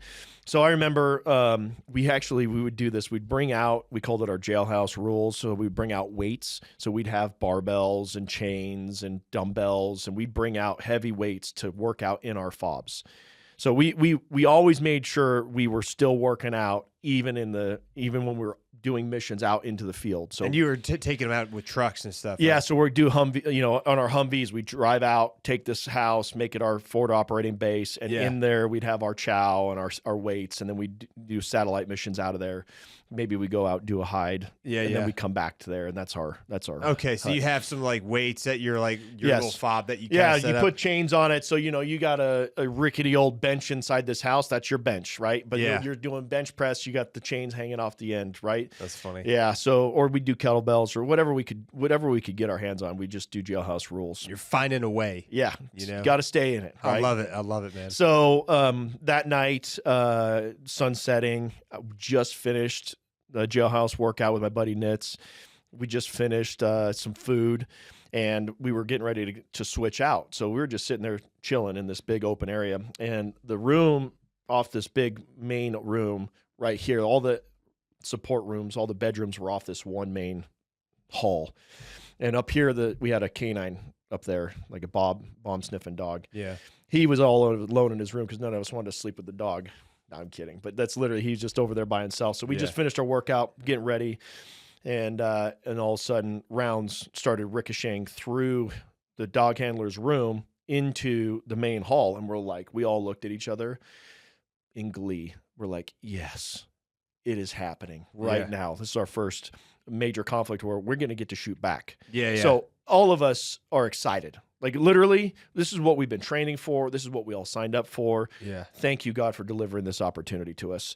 So as we are throwing on our armor, getting kitted up, grabbing our stuff in a haste, the dog handler, he comes out of the room low crawling, and his forearm is filleted open because he took a round through his forearm, and it's just wide open. Its blood is pouring down his arm. Oh, Jesus. And he's got his hands down like this on the ground, and he's on his knees. And he's looking at me and Nitz, and he goes, I'm hit. And he whispers it, like super quiet, and you could see like he's in shock about being hit. Oh, wow. And I remember thinking to myself, arrogantly at the time, but I was like, dude, self-aid. In my mind, I'm like, self-aid. I'm getting ready. Like, I can't help you right this second. Yeah. So I get my kit on, and at some point somebody had told me like, hey, take bungee cords with you because they make good hasty tourniquets. And today everybody says like, no, that's not the case. But I had a tourniquet bungee that I loop on this side with the hook around my mags and hooked on this side, and I had it there the whole time. Plus I had my cat tourniquets as well. And so when I saw this, I took my bungee off, I looped it through his belt loop, and I wrapped it around his arm, up high, and then I looped it over to the other side. Well, it sucked his arm and stabilized it against his body and stopped all the bleeding. Yeah. So then I yell out for Corman. I was like, Corman up! And he was a SARC Corman, so he was actually the team leader. Okay. He was a team leader? He was a team leader. Wow. So in the Recon community, corpsmen, if they go through and become a SARC, which is that they've gone through basic reconnaissance course and all their corpsman stuff, they can actually be our team leaders. What does SARC stand for? I don't even know. It's just the Marine Corps, the Navy Special Ops Recon corpsmen. They're like basically a higher level of a paramedic. I think the only thing that they're not able to do is prescription drugs. Special Amphibious Reconnaissance Corpsman. Yeah, there you go. Okay. And there's Doc Fish. I remember Doc Fish. He was old dude, strong as an ox. He was a Navy diver, and really? and obviously a Marine Corps. He gone through all the basic reconnaissance stuff. He's a stud. Yeah. And he was running out the door, just like all of us, excited for our opportunity to give back some love that was being received from the enemy. And when I yelled Corpsman, he's like, fuck. He turns around, runs down the stairs. He looks at him. He applies a pressure dressing, removes the tourniquet, gets him stabilized, and he comes back out to the rooftop, and we start getting after it. And I remember, for me, I got up there, I pulled up my M4, and I see the muzzle flashes. I fire a couple rounds, and I'm like, I'm not being effective. So the saw gunner was next to me, and there were some binos down at his feet that he was using beforehand. And so I grabbed the binos, and I said, hey, man, get up here next to me. I said, well, I'll walk you in. So I just basically got him walked in onto the rate of those muzzle flashes, and we were able to suppress everything. Yeah. So that was the end of that conflict. We actually, my good buddy Snell on my team, he was on the 240 on the rooftop when the thing kicked off, and we had, armor, bulletproof glass up. So you had like a little peephole cover. So you couldn't tell exactly where a guy was, but we had some ability to peer through the bulletproof glass and kind of keep an eye out there. Well, he got that 240 up there and he started ripping rounds right when the conflict kicked off against him. Well, he had to move positions. And so without thinking, he grabbed the muzzle, the barrel, and burned the crap out of himself. And he goes, oh shit, locks that thing back down in the new position. And now he's burning up rounds. Well, the palm of his hand bubbled up probably 6 inches. Like, it was huge. Oh my God. So he just starts, he stays in the battle, stays in the work, starts doing what he needs to do. But we actually had to airlift him out because he was combat ineffective. I mean, he literally had a mushroom hand. Like, it was just so swollen. It was gross. I can't imagine. He grabbed the barrel because he was like probably just not thinking. No, he was like, I got to move this thing over there. And so he just picked it up and then he was like, oh shit, that was oops. Oops, there's a handle for a good reason. There's a big oops. Yeah. So you want to kind of like carry it from other spots. I mean, this is like, I'm sure that's probably if there's a name for it, it's been done before. Yes. So there's probably like dozens, if not hundreds, of other people that did that before him and probably will do it again in the future. Well, and then that night, they did the battle site assessment. The next day, I believe it was the next day, we decided that we were going to leave the FOB, and we had this mission that we needed to go scout out this town. There's a mosque that we believe some, high-value target was going to be there, et cetera, et cetera. So we tried to do all this. We did all this planning, and it was a long walk. I mean, long walk. Oh, you walked there from the yes, FOB that you had. Exactly. So one of the crossing points was where they attacked from. And so that night after, the same night that we got attacked, they sent out a team to do a battle site assessment, see if there's any, signs of injury, blood, whatever, see what's over there, find, maybe casing, something to give us some feedback to what they were using, yada, yada, yada. Yeah. So they do that. They check everywhere. And it was right at a canal crossing. So it's like the canal's here and then the field's over here. And then there's this little, dirt road that the canal's at. So that night the following night we get missioned out. I'm number 1. So I'm leading the way over to the canal road, work our way up. Now at the time, IEDs were changing, right? So you had things like, we called them anal beads, but basically they were pieces of like segments, right? And they had a line connecting them together. Or you had the pressure switches that they would use is actually the reeds from the canal, and they would weave in the connecting lines. And so then when they stepped down and you connected them, you would detonate whatever the IED is. Yeah, that was the initiator. Yeah, exactly. So under nods, they became very difficult to see because you could have a reed laying down and it would look like the leaf substance. So if you stepped on it, you'd think it's just a leaf, but it's actually this initiator. Yeah. So victim activated IEDs. Yes. So I'm get up there and I take time, and we can't use white light. They told us absolutely no white light. Yeah. So I'm scanning and I'm like focusing with my PVS 14, like, okay, what is that? Oh what is God. that? I'm like looking and doing my thing. And I was like, all right. And so they said, like, if you think it's clear, you may proceed. And then we had a rule, like, if you see sticks, don't step on them. Like, you just have to tiptoe around the stuff, and then if you miss something, you just don't, it's not going to initiate. Yeah. So I'm the first one across, and so I go across, and my whole team gets across, and then second team, third team, the fourth team gets across, so that the whole first platoon is across now. And now we have second platoon coming across. So first team goes through, second team goes through, third team goes through, and I hear this pop. And it was in the middle of the night, right? So it's dark, and that sound carried, and I stopped. I took a knee, and I looked back at my team leader, because this also was another thing, is I didn't have comms.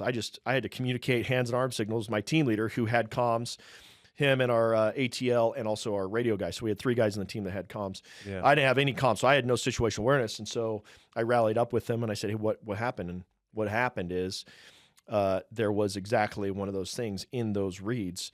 But when it went off, the UXO, the unexploded ordnance, in a 55-gallon drum down next to that canal crossing, did not detonate. Yeah, so the initiator charge popped, but not the actual main charge. It just didn't work. it failed. That Yeah. dude is so lucky. Yes. A 55-gallon drum. 55-gallon drum. There Yeah. wouldn't have been anything left of him and probably the other people around him. No, it would have destroyed the fourth team. It would have destroyed the third team, and I'm sure that there would have been injuries in the second team. That's insane. It was insane. And the fact is that all those other people had crossed that area, not detonating it. Yeah. So, and then we kept moving and ended up getting up, and then that's when we found that school and did all that other stuff up there. Yeah. So yeah, it was an entertaining time for sure. Yeah, I imagine. I mean, there's.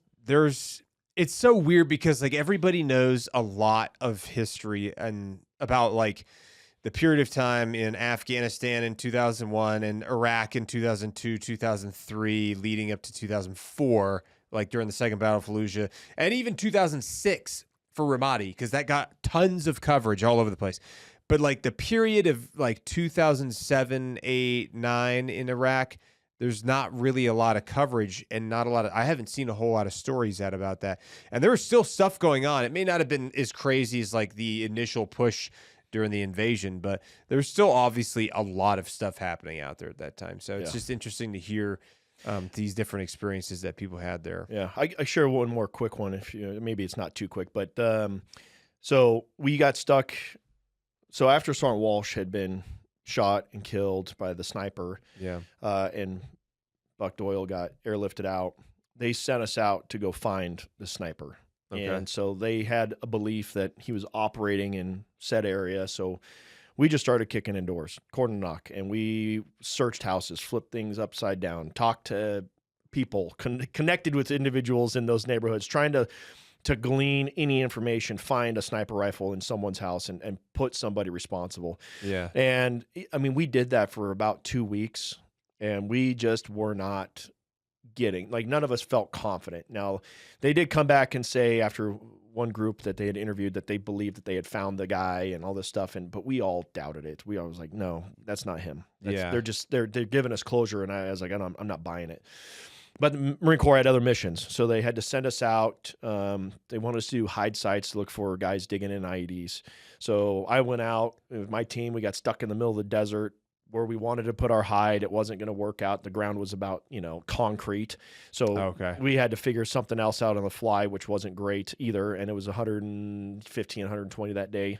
I didn't care if I was hoping for an attack on me because I just wanted to be out of that hide site. It was so miserable. Yeah. But that was us. That was my experience in that. I didn't see anybody moving about, but Doc Fish and his team had found an orchard.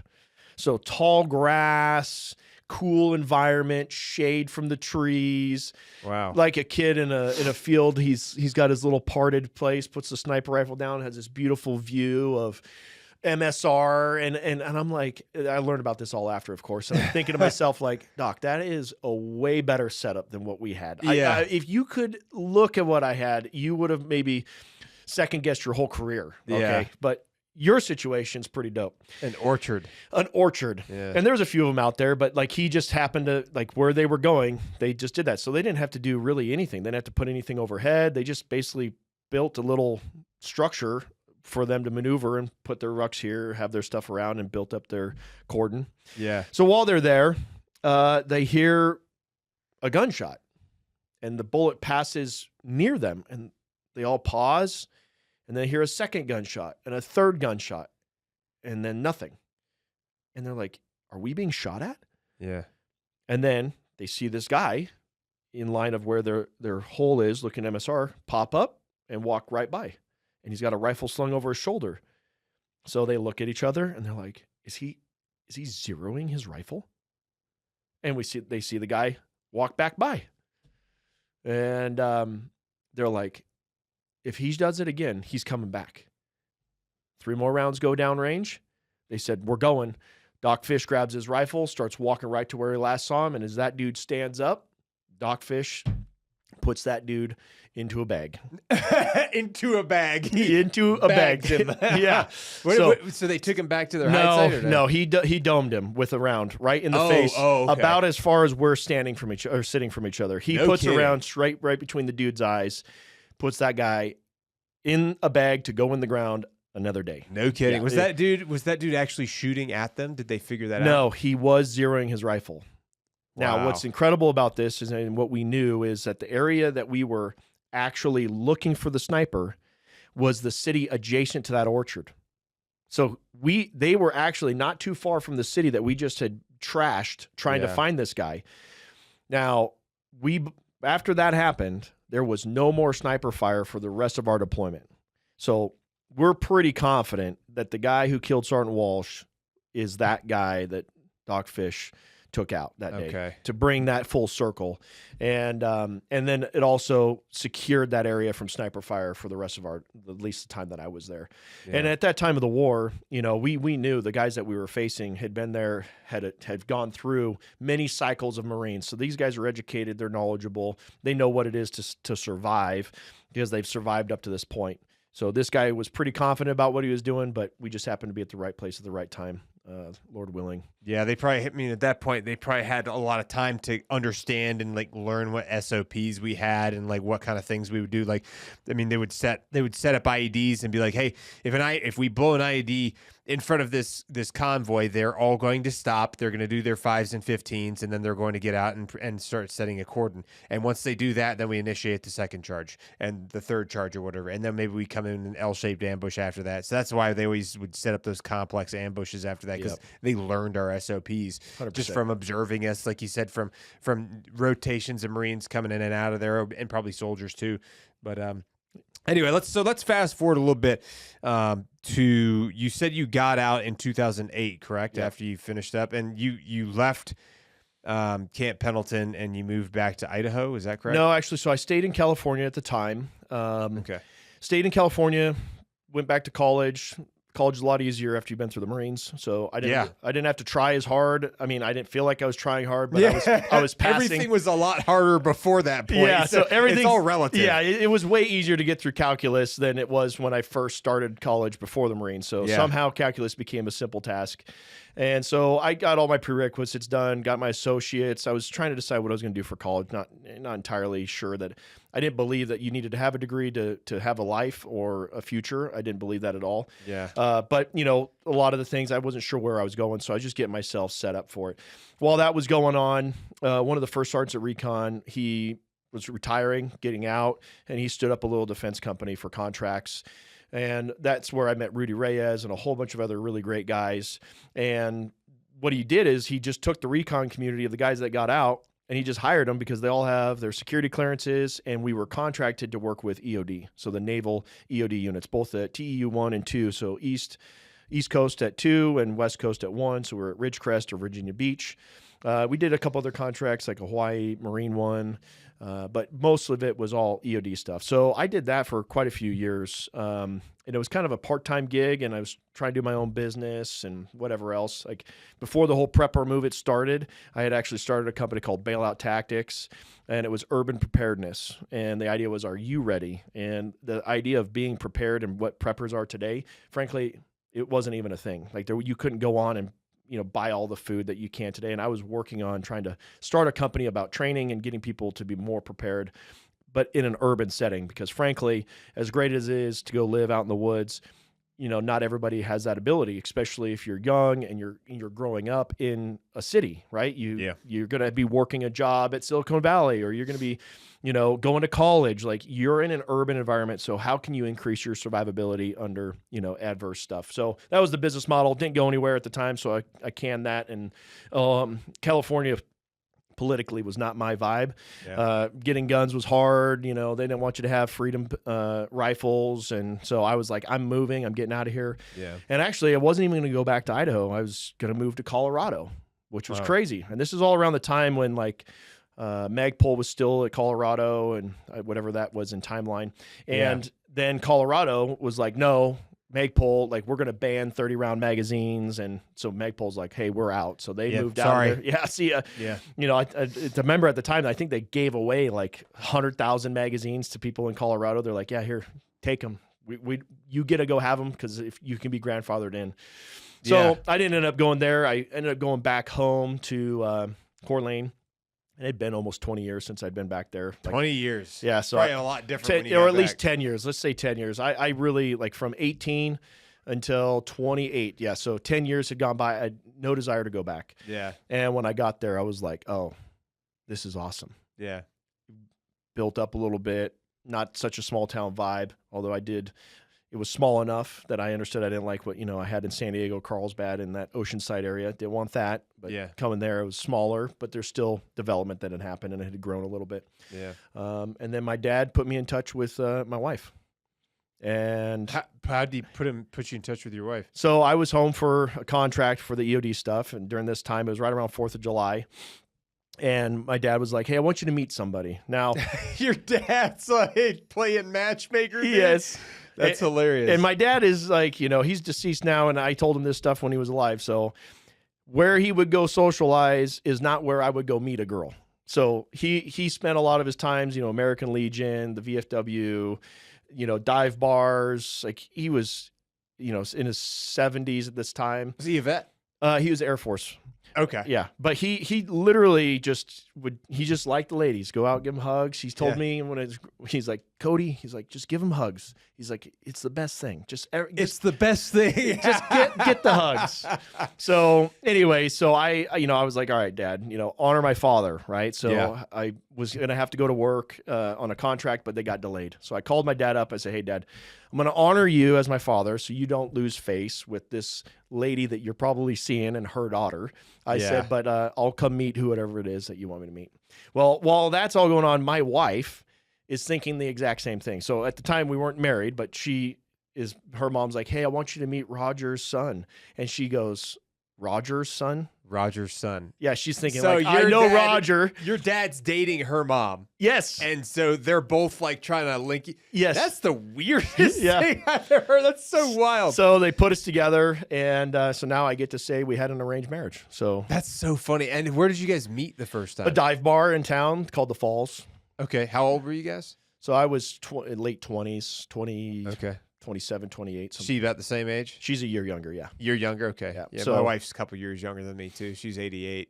So that's interesting. Yeah. So we knew pretty much within a month. I mean, I knew within a month that I didn't want to go anywhere else. She did martial arts. She was teaching some stuff and, she could hit me hard. That was respectable, Okay. And, she was like a type A personality, 100%. aggressive, go-getter, like don't need anybody but myself to take care of myself. Yeah, she'd been really independent, but she's also a great wife and a great mom. So she does the wife role perfect. I couldn't be more blessed with how that has worked out. Now we have 4 kids. We still live in next to Coeur d'Alene, but Post Falls. Okay. So it's I'm super humbled and super blessed to have her to be my sidekick for this whole thing, because without her, I'd be useless. Yeah, well, it helps having somebody who's like a strong, independent woman as well, because like those individuals are driven. Yeah, they're not like looking for a handout. They're not looking for somebody to just like be their caretaker. They're like, this is a partnership. Yeah, she's super strong. The EOD contracts, those ended up drying up. Second term of Obama. Okay. And so I went and self-sponsored myself through the police academy, through the community college in town. Okay. And I went and did that. And then during that, I had no intention of really becoming a police officer. When I was a kid, like I knew I wanted to be a police officer. I felt like I wanted to be one. But after being a kid and then being in the Marines, like I never thought about it again, honestly. I was like, after being a Marine, I'm like, I don't want to be a cop. I never really thought about it ever again. But then going through the academy and then meeting some of the guys that are active, sergeants and stuff that were leaders in the academy, I was like, maybe I do fit in least in this city, in this community. Maybe I do fit in here. And one of the sergeants, Sergeant Walther, was like, hey, why don't you put in for a reserve program at Coeur d'Alene PD and work as a bike patrol during the summer?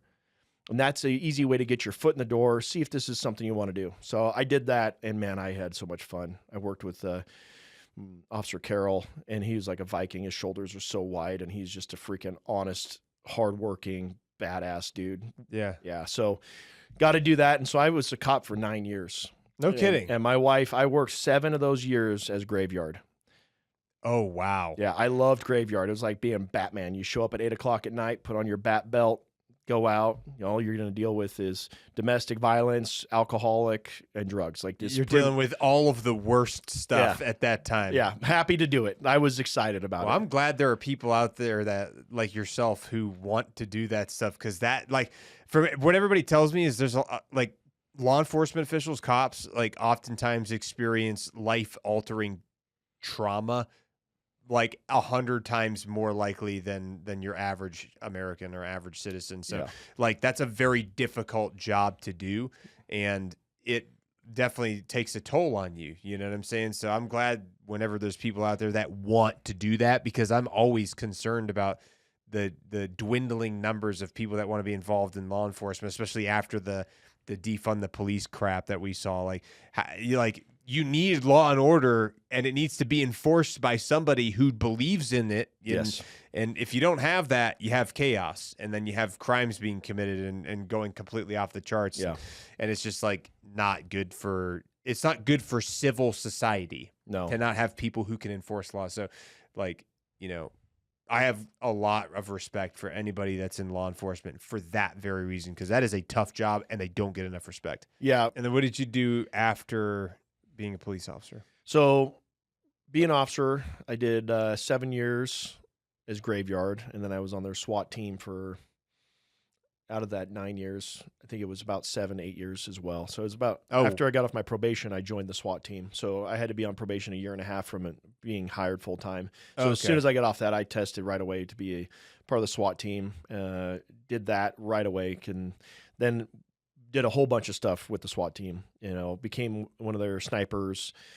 You know, that was a natural fit coming from reconnaissance. Finally got to become my sniper. I don't use it as a true scout sniper role. It's really more of a DM. I mean, the average, even sniper engagement for a police officer in the U.S. is like 15 meters. So it's not like what you think, but very different. Very different. But hide sights, things like that, those things were very critical for urban environments. And, you know, we had one during the whole Antifa stuff during 2020. Or it was 2020, I think it was. Yeah. You know, they threatened to come to Idaho. Did they really? Yeah, and they were already in Spokane, and so Coeur d'Alene City, the people, they were like, "You ain't coming here." Yeah. So I think they said 1,800 citizens with flak jackets and rifles and comms took to the street. So we like militia style. Yeah. Oh, wow. And so they deployed the SWAT team to go downtown, and so obviously snipers are going to get put out first, and so we deployed right away, get up in a building, get eyes on, start reporting through surveillance, all that stuff. And I quickly realized that if Antifa came, there really wasn't anything that the police was going to do. Yeah. Nor was there anything that they needed to do. And more or less, we were watching a parade of patriotism. And we had pickup trucks with American flags, "Don't tread on me."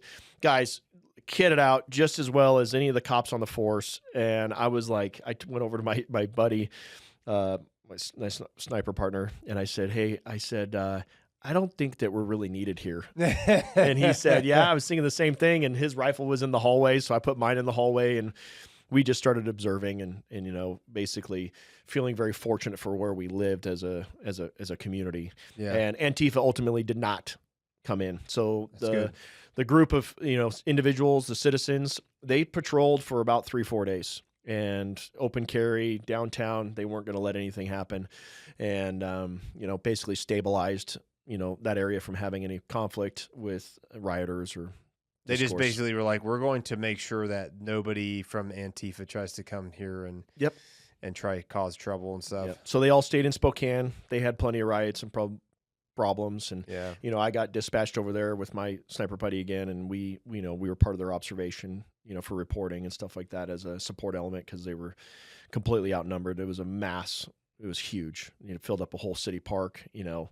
In Spokane? Yeah, which is 30 minutes away. So it's like 30 minutes away. That's what they have. Geopolitical environment's way different than ours. Like our citizens all take the street with guns, and where's Spokane? They're just, police are completely overrun, overwhelmed. You know, people are taking over all the streets, marching around. Yeah. You know, there's very little that could be done. So it's weird how you could be that close by, but like the entire enforcement of laws being executed in a completely different fashion. Yeah, I explained when I first started. Remember, I mentioned I wanted to start my own business about urban preparedness.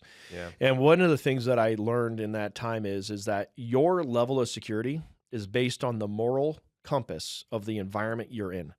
So if you have high moral standards in a community and their belief structures are like yours or whatever, if they're high moral standards, there's less likelihood of civil discourse occurring. So again, geopolitical differences of how the left was running Spokane and the right was running Coeur d'Alene. So Idaho is obviously a Republican state. Washington's obviously a Democrat state. In Idaho, morals are different than what's going on in Washington. So Idaho is only one state. It's touching Washington state. Yeah, up in the Panhandle. That's so weird to think about. I just I've spent, since this is my first time in Idaho, I've never, I don't ever look at it on the map because, you know what I'm saying? Like I've only ever flown over it if I was like flying somewhere, but it's something it doesn't really occur to me. I don't think about it that much for some reason. But, well, also like in the west of the United States, states are huge. Yeah, they're all massive. Yeah, first time I went to the East Coast, my dad was from Vermont, and my sister was going to go to Pennsylvania for college, and so we were up in Vermont visiting family. We drove down to Pennsylvania, and it's like, oh, you're now through New York. Oh, now you're in Pennsylvania. I was like, oh, that wasn't even that long of a drive. Like, yeah, that's like driving through Idaho, and I went through 3 states. It's so crazy. Yeah. Well, it's like I drove, for example, I was in Colorado last month, and I drove 4.5 hours west to do another interview, and still in the same state. You drive 4.5 hours west from like Maine, you drove through like 5 states. Yeah. You know what I'm saying? Or 4 states or something. It's just a very different perspective on just, distance and stuff like that. People, for example, people in like Oahu who are in Hawaii, it might take you an hour and a half to drive the full circumference of the whole island. And so when people get stationed out there or something, they're like, man, they get that island fever sometimes because they're used to being able to drive for 4.5 hours. And some people like those long drives, and you don't have that out there. I mean, you could drive for 3 hours and circle the whole island twice, which is still fun. It's still beautiful, scenery and stuff, but it's just not the same as doing a road trip across Colorado or up and down Idaho through the mountains or something like that, or Montana. Montana's got tons of great country you can drive out and stuff But I think this part of the country is beautiful. I really like it out here. I love visiting the Rockies and these central states, not necessarily the West Coast, but just before you get to the West Coast, all the Rockies and the big, huge states that are out here where there's a whole bunch of open nothing, which I think it's just beautiful. It's one of the things I like about the United States. There's so many things to see here that are just unbelievable, environments that it's like, why would I want to travel anywhere else on the planet right now when I still need to explore the United States? I'd rather spend time exploring the states that I live in because there's so much beautiful stuff here to see. And if you haven't taken the time, why not do that first before going to France? Why not tour the United States before going to whatever given country? That's just my personal perspective. Yeah, there's a lot. I mean, now at Genesis, I work with a lot of international clients. Yeah. And they talk about when they take vacation, they come to the States. Yeah. Because they're like, it's so big. It's so big, yeah. And you can do so much. Speaking of Genesis, how long after you left the police force did it take before you got to Genesis? So remember my buddy that I said that I served with, or that we knew each other since kindergarten? Yeah. His dad was working at Genesis with that crew of guys. Okay. He had a mold shop, so he was going to start building. He helped them with the magazine molds and some of the other projects that they were working on. And so my buddy had got out of the Marines, and now he was back at that shop. He's working at the shop, and so I come in and I visit. And so in process, I end up meeting the Genesis team. Were you still in law enforcement at the Yeah, time? so I was full-time law enforcement, and I just happened to meet him and just started talking to him. And I remember seeing the very first gun, and at the time it was very much of a prototype, a one-off type thing. Had lots of issues, not cycling, but again, that's the path forward, right? You got to start somewhere. Yeah. And I remember it was this big, long 18-inch barrel, and it only had a 7-inch rail. And I said, hey guys, why you have this big old barrel hanging out? Just chop this off right here. And I was like, man, this would be so cool. It's this little tiny shotgun. Yeah. And they're like, oh yeah, we'll do that at some point. So years go, years, I don't know, probably a year or two go by, and they approach me and they're like, "Hey, we need someone to like stand up the sales side of things." And I'm still working full time, and they're like, "But we can't pay you." And they're like, "So what would you need to kind of help start this?" And I said, "I don't know." It's like, can I like buy gear at wholesale? And they were like, "Yes." And I was like, "Cool." Yes, we can do that. I was like, "Cool." Because, I'd buy my own gear, for, in police, whether it's a flashlight or something, the agency gives you what they want to give you because it's a budget constraint. And I'm like, well, this is a better light. I want that. Or I want to buy this kit, whatever, And you're allowed to kind of have whatever kit you want. Yeah, I had to meet the standards, but I could kind of customize some of the smaller things when it came to it. Obviously, not the pistol itself, but some of the accessories I could do, my own slings, things like that. So, Okay. and so anyway, so I just started helping them out with, an idea of branding and direction, and I made all the very first videos on like a GoPro or my iPhone 3 or something like that, and posted to Facebook. And that was when Facebook didn't throttle everybody. And so we were able to get some traction. Yeah. And then it just kind of took off from there. And I literally did that for years. I worked full time as a police officer, made no money working with them. I would go to SHOT Show with them. Again, they would pay my way, but there's no monetary benefit that I was getting from it. And so I was happy doing both. So you were just like volunteering your time to work with them out of passion while you were still a full-time law enforcement. Yeah. And the reason is because the guys that started it, Theodore, he's our principal founder and principal owner of the company. What's his name? Theodore. Yeah. He's Romanian born. So he talks about Christians being persecuted as a kid. Like during the Bolshevik Revolution and stuff? Hiding in their basements. Bro. Christians disappearing. He hates communism. The stories, dude, this is the thing I love that's very consistent messaging is anybody that's fled to America from a communist country or a former Russia Soviet bloc country are staunch capitalists, and they absolutely hate communism. Hate it. And because like, dude, I've heard some of the stories about the Bolshevik Revolution and some of the things that were happening in Romania. Like there were torture houses over there. I don't know. There's another podcast that I can't remember the name off the top of my head, but the guy talked about like some of these torture experiments that took place in Romania that are literal horrors beyond all human comprehension. And it is unbelievable. And I mean, like, it was hard to listen to these guys describe some of the things that were happening over there, specifically with like college students where they were like running experiments on them, like torture experiments with them. And they were doing like unbelievable stuff, all in the name of communism, socialism, and all that stuff. So, but anyway, so he's from Romania. Yep. What was his name again? Theodore.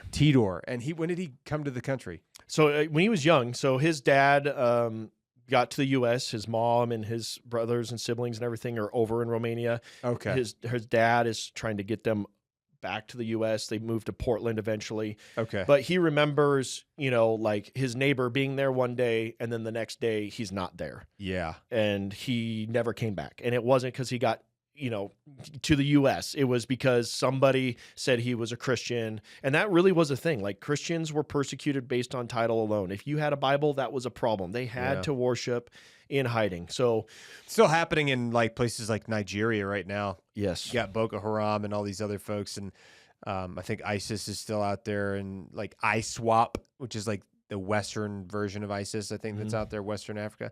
So it's happening still all over the world.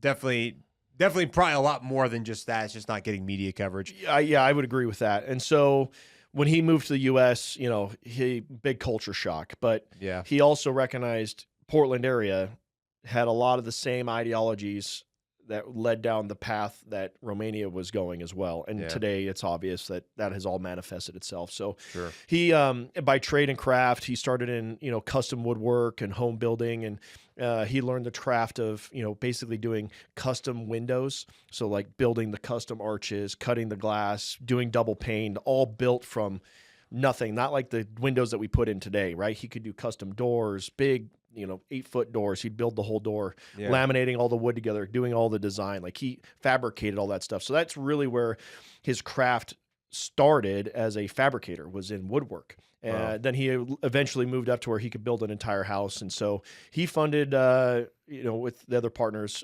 funded Genesis Arms on the back of that. So What made him want to get into firearms though? oh man, that's a wild story. So they had they were going down a direction of another gun called the Raz 12, and it was proprietary ammo in a shot shell, but it was a captured bolt. So basically, like your center fire cartridges, the bolt wraps all the way around the rim versus a rim shell, like a shotgun, like this, like a 22 has a rim. That makes it very hard for cycling. A rim shell in a magazine is not designed that way. Like it's just not good. But if you have the sidewall, the casing, and where you can grab all on one plane, then it's easier to stack in a magazine. That's why a full captured bolt face like an AR-15 or 308 that you see is much better. Because it's easier for like the extraction and portion. also just being stacked in a magazine, right? If you have lips on the rims, if they're forward or back, that matters. If it's behind the one and it goes to feed, it's going to nosedive. So it has to stay properly stacked, and you're stacking in a curved mag. So you have to manage this stack. It's very complicated. Yeah. Which is why shotguns have not been reliable magazine fed shotguns. And so Until now. Yeah, until now. And So we'll get to that. So the inspiration was him and the other originating founder, who's not part of the company anymore, but they both were sitting there, and they had a 12 gauge shell and an AR-10 lower, and they saw that the 12 gauge fit in the AR-10 lower. Yeah. And they were like, why can't we just make this thing work in that? Yeah. And they had already developed this other round, and they tried to pitch it to Remington and all this other stuff, but building a whole new ammo line and getting that adopted is terribly difficult. Yeah. Especially if there's only one gun out there that shoots it. Like, who's going to do that, right? Yeah. That's a startup, and you got to stay with that for 50, 60, 70 years to make something like that work.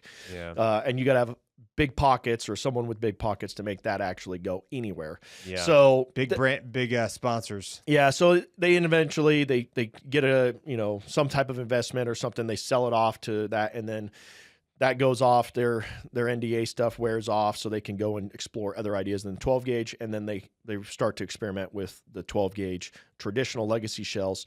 And one of the guns that they had on the wall was an AR-17. An AR-17 is another design by Eugene Stoner under Armalite. So how the AR patents worked is that you would have like an AR-10, which is the 308 AR that people know about. You have an AR-15. Notice the sequence. So it's the 10th patent, the 15th patent, and then there's a lesser known shotgun called the AR-17. And it was a kind of a sporting purpose shotgun. It was like a clay or trap kind of shotgun, held 2 rounds, but the barrel was short recoil. So the barrel was reciprocating. And when they saw that short recoil system, they're like, well, why did Eugene Stoner do that on the shotgun? So they didn't port the barrel. They didn't have inertia driven. The barrel moves. So when the round leaves the muzzle, that expansion of the pressure at the muzzle, when it transitions from barrel to atmosphere, pushes the barrel rearward, and that creates your cycle of operation. Now, the AR-17 was way ahead of its time. I believe it was in the 60s. It was built. Maybe my timeline's off on that, but 60s or 70s, but only 3,000 were made. And it's all aluminum. And it also had injection molded plastics. So not polymers, but plastics of the time. And so this was way ahead of its time. The barrel was even aluminum. It's completely wild. So they saw that, and then they said, okay, well, let's make our upper receiver be short recoil operated and see if we can make that work. And so that took lots of evolutions to get it to where it is today. But honestly, they made huge evolutions. The company started in 2014. I give you a perspective. I joined the law enforcement in 2013. So it was just a couple. I really was there at the very beginning, seeing the very beginnings of their startup, and got involved very early with them. And then ultimately, I did make a full transition over to Genesis Arms. How long did that take before you were able to transition over? I'm trying to remember the exact year. So what happened was, obviously, police officer, COVID happens, and very politically decisive. In Idaho, it wasn't that big a deal because there was no real mandates. No one was enforcing mandates, any of those type of things, whether it's a mask or an injection. Nobody really cared. People wanted it. Some people didn't, but the state really took kind of a case of like, hey, we're not going to enforce, even the police officers. Now down here in like Meridian, there's some cases down in southern Idaho where that wasn't necessarily the case, but like up in North Idaho, definitely was the case where we were under order, like, hey, you're not going to go out and arrest somebody who's not wearing a mask, even if the medical ordinance says, like, hey, we highly recommend that you do this or it's mandatory. You're not going to go enforce that. Yeah. So, and that was kind of the same process even with us as police officers. Like, all the officers wore them for about, I wore mine for about 30 days or so. But honestly, they're not comfortable. Yeah. Get some claustrophobia. There's some other mental health stuff that goes, and it triggered some of that stuff for me. But ultimately, going through the Marine Corps MBS, nuclear biological courses, you just realize that a piece of fabric is not going to filter a biological agent, because if that was the case, that would have been my standard issue MBS uniform for the Marine Corps, but it wasn't. It was a gas mask.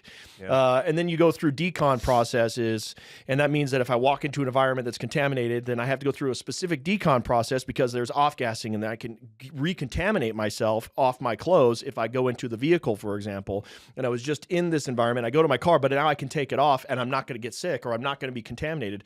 So ultimately, I just was like, this doesn't make any sense logically. And I've made some commitments in my life due to some experiences that I'm not going to be part of something that I'm not fully invested or committed behind. Yeah. And so I made a very vocal position within the police department that this is retarded. This doesn't make any sense. And if we're going to do this, we have to be cautious, because under state code, demanding somebody wear something as a medical intervention device classifies it as a prescription, which under Idaho code requires a prescription be written by a medical professional. And we're demanding it of everybody without understanding each individual person's, pros and cons, or whether or not they can even do it. I said, so we're making this, imposing this over people. And as a peace officer, I will never take someone's rights away by forcing them to wear this or inject that into their body. Because I'm just not going to stand for that. Because if you can force someone to wear a mask, then you can force them to take this injection. And that wasn't even the dialogue at the time that I was saying this. It was only 30 days after the mask mandates. Yeah. I said, so yeah, no. Yeah. There's a lot of weird stuff going on during that time, man. I didn't really see a lot of it outside of my small bubble of exposure and the people that I was around in my perspective, but especially in places like California, bro. Oh my God, or Washington State or New York, and there was all these stories circulating, and people were hyping stuff up, and people were using fear to drive narratives and fear to drive perspectives, and there's a lot of people that were scared and all this other stuff because frankly, most people in America don't really feel any level of adversity in their lives because they're just going to and from work, and they can go get their Starbucks, they can go get their Bruegger's bagel, they can go get their pizza. And like the biggest level of friction they feel is when their alarm clock goes off in the morning, so like a lot of people have this kind of thing thrust onto them, and they don't know how to react other than to just comply with everything, because that's just, easier for them, and there's less friction and nobody's upset. A lot of it's emotional driven, and I even said, listen, I said, fine, I'm not going to wear one because I'm not afraid. Yeah. And if you are, you should wear one. Well, then you're putting me at risk. I said, that is illogical. Okay. Yeah. If you're wearing the protection, you're protected from me not wearing it. I said, you can't say I'm putting you at risk if you're wearing the protective measures that they say you can wear. Yeah. So keep your distance and wear your masks. It's fine. But you can't make me do it, and I'm not going to do it. Yeah. So in my department, that kind of position really became a point of conflict. Even after 9 years of being there, being a less lethal instructor, being a field training officer, being a cadre at the academy, being a senior officer, I was, got to pick my schedule in the first round of bidding. I'd been there that long. So anyways, ultimately the county lifted their ordinance. The city went into emergency powers. They voted in to mandate the masks. And because I was a city employee, the chief of police, when it was a county enforcement thing, he didn't care if we did or didn't. But the minute that the city passed the ordinance, who is basically ultimately responsible for his employment, because he's not an elected, he's an appointed person. Yeah. He mandated that there will be 100% compliance of wearing a mask. And so The exceptions were if you're eating or drinking. So I just found that I just always had something to eat or drink within the police department during briefing. And then I would leave and I wouldn't wear a mask out and about. Yeah. Well, ultimately, that didn't last too much longer because now the directive from the chief to his chain of command was that Cody will take a bite of his burrito at briefing and then cover his face and chew inside of it. These were being specifically targeted at me. And I was like, hey, whatever, I'm good, dude. I can run and throw up. It's fine. This is good. I know I'm going to sustain this because this is a principle thing as much as a health thing as well. Like I'm not going to put myself at risk of, PTSD triggers or anything else to wear something. And then morally, I'm not going to do it either. So, so anyways, I ultimately ended up getting put on what I'll call house arrest, internal. I put on an internal, and I was stuck at my house for 4 months. And I was told that you're not allowed to leave the house, and if you do, it's misappropriations of city funds. And we're going to conduct an internal here over your actions to not wear a mask.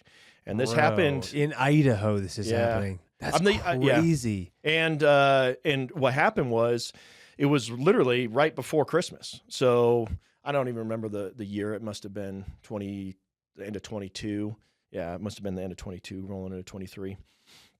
And so, got to tell my wife, all those hours that she labored through me being, getting off graveyard, getting called out to a SWAT call out, exhausted, roll right to it, or I'm rolling out of graveyard straight to court and then back to my shift after 2 hours of sleep. Just she's holding the house together. She's going through all the same stress, but differently. And now I get to come home for Christmas and I'm like, hey, honey, I'm on basically an investigation for, they're saying not wearing a mask, not following a direct order to don one. And I said, I'm sorry, but that's where we're at. So for 4 months, it was a lot of stress. And then at the end of that, Genesis Arms approached me when I was ultimately, the PD decided to terminate my time with them for not following the order to put a mask on. And Genesis said, I came right to them. I said, hey guys, this is what happened. They ultimately have terminated me as of tomorrow. And they said, good, you can start full time.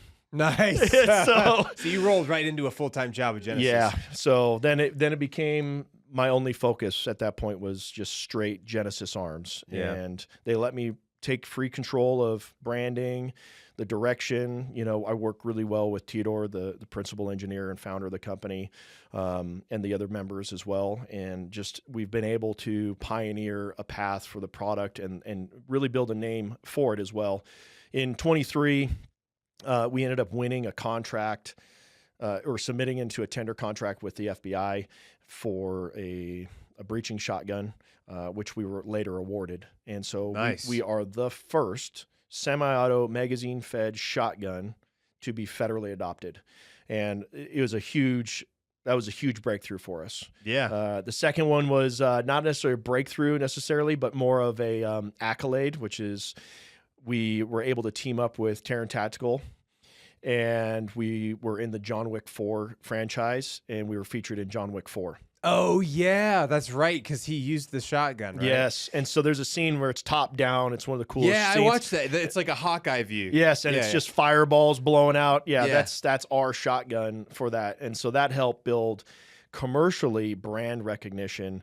And so then we launched that, and we went to, I don't know how many rounds I shot that year, a lot. We went to demo bays, and we would just line up at commercial events and let people come through and shoot fully automatic 12 gauge over and over. And we'd shoot 3,000 rounds in a day. That's so cool. And it's just really, I mean, where else are you going to shoot a fully automatic shotgun at like 800 and 900 rounds a minute? It's absolutely absurd. It's as fast as an AR-15 in cyclic fire. Yeah. I mean, unless you want to shoot, I mean, there's a couple, I think there's the Saiga or something like that. Who makes it? Is that China? So that would be like a Vepr or a Molot or the Sega generation. It's a Kalashnikov design originally. So it's a Russian designed auto which then got shotgun. taken to China and all that stuff. But those have inherent problems. In fact, when we first started the whole process with the FBI, they told us that they had several Segas in their inventory, short barrel configurations. When I was a police officer, I think it was Tacoma SWAT over by Seattle, they had some Segas as well. And the result was from both of those units said the same thing. We like the idea of a magazine. We like semi-auto. However, this particular gun, this particular kind of gun, we don't know when it's going to work. Yeah, and a lot of that had to do with when you shorten the barrel, you have a gas system, and it's a lot like an AR-15. The shorter that barrel gets, the gas becomes a problem to build the right dwell time and timing of how all those things work together. What we have is a short recoil system. So the shorter we made the barrel, it did nothing. And ultimately today we build a shotgun that is a 5-inch barrel with a suppressor, and in its closed stock state, it's only 26 inches. So again, just one more accolade to the impossible that we were able to do as a company. Yeah. And all that was driven out of, a funny story. It's all driven out of Ministry of Defense, from the UK or whoever's asking for it. And we had a tender out of the UK come through, and they said, hey, can you build a 21-inch shotgun? And I was like, yeah. Now, the smallest shotgun at the time was like 34 inches. Oh, really? Yeah. And I just said, yeah, of course. And I get off the phone and I go up to Teodor and I go, Teodor, so this is what they want to do. I said, now hear me out. Don't get upset with me. I said, I told them we could do this. They want a 21-inch shotgun. His face, he looked at me. He's like, what did you say? I said, 21 inches. He's like, well, how are we going to do that? I said, well, you're going to have to chop a little off the front, chop a little off the back. I said, we'll be all right. Yeah. And he's like, we've never done that. I said, I know. Well, how short do you want to make the barrel? And he's like, I don't know, because we didn't know about ballistics, what ammo. Like, there's a bunch of questions. We've never done it. Yeah. And so he was a little irritated with me saying yes, that we could do it. But ultimately, then we did do it. And we built a 7-inch barrel shotgun, and we had modified a stock in the market made by Maxim Defense. Okay. We had to upgrade the rods and a couple other features to manage the 12-gauge recoil. And so we did that, and we built a 21-inch shotgun, and we submitted it over to the UK, and then they got it, and they go, well, it's too short. And I asked for it to be this short, though. Like, what do you mean? And then we were like, okay. What do you mean?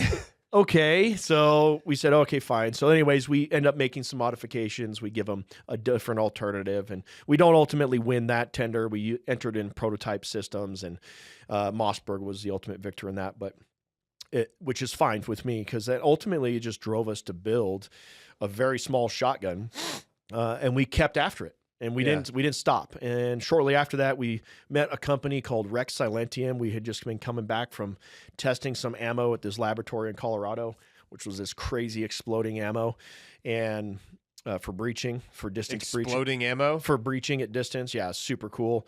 Like it explodes on impact? Yep.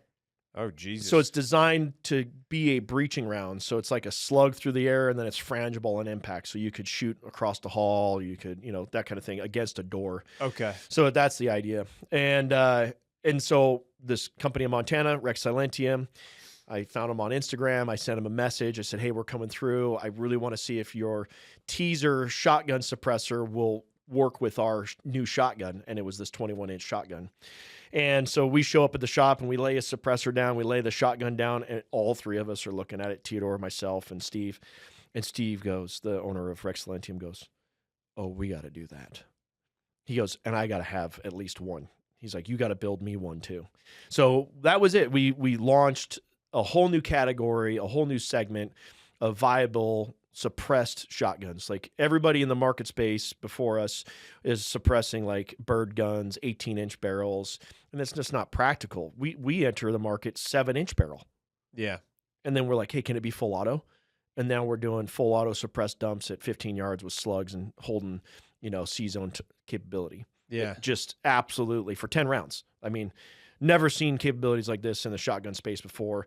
So we really have pushed the envelope and kind of carved ourselves out a niche in the market, because when you think about magazine-fed shotguns, the market space is all Turkish controlled. It's magazine-fed shotguns are mostly Turkish controlled. Almost every single one of them is out of Turkey. Really? Yeah, there's a couple in the U.S., but honestly, where we are positioned. We've competed against them in all the tenders with the FBI and other things, and frankly, nothing even comes close in performance or reliability to our system.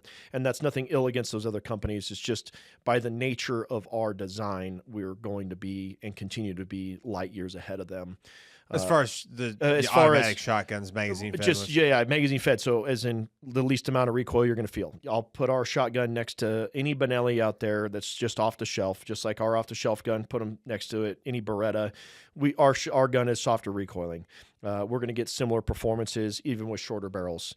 Our manual of arms decreases training time for units to get in there. Like been working with some of the federal guys here domestically and in the DoD space, for example, like in the Marines, we had been issued an M4.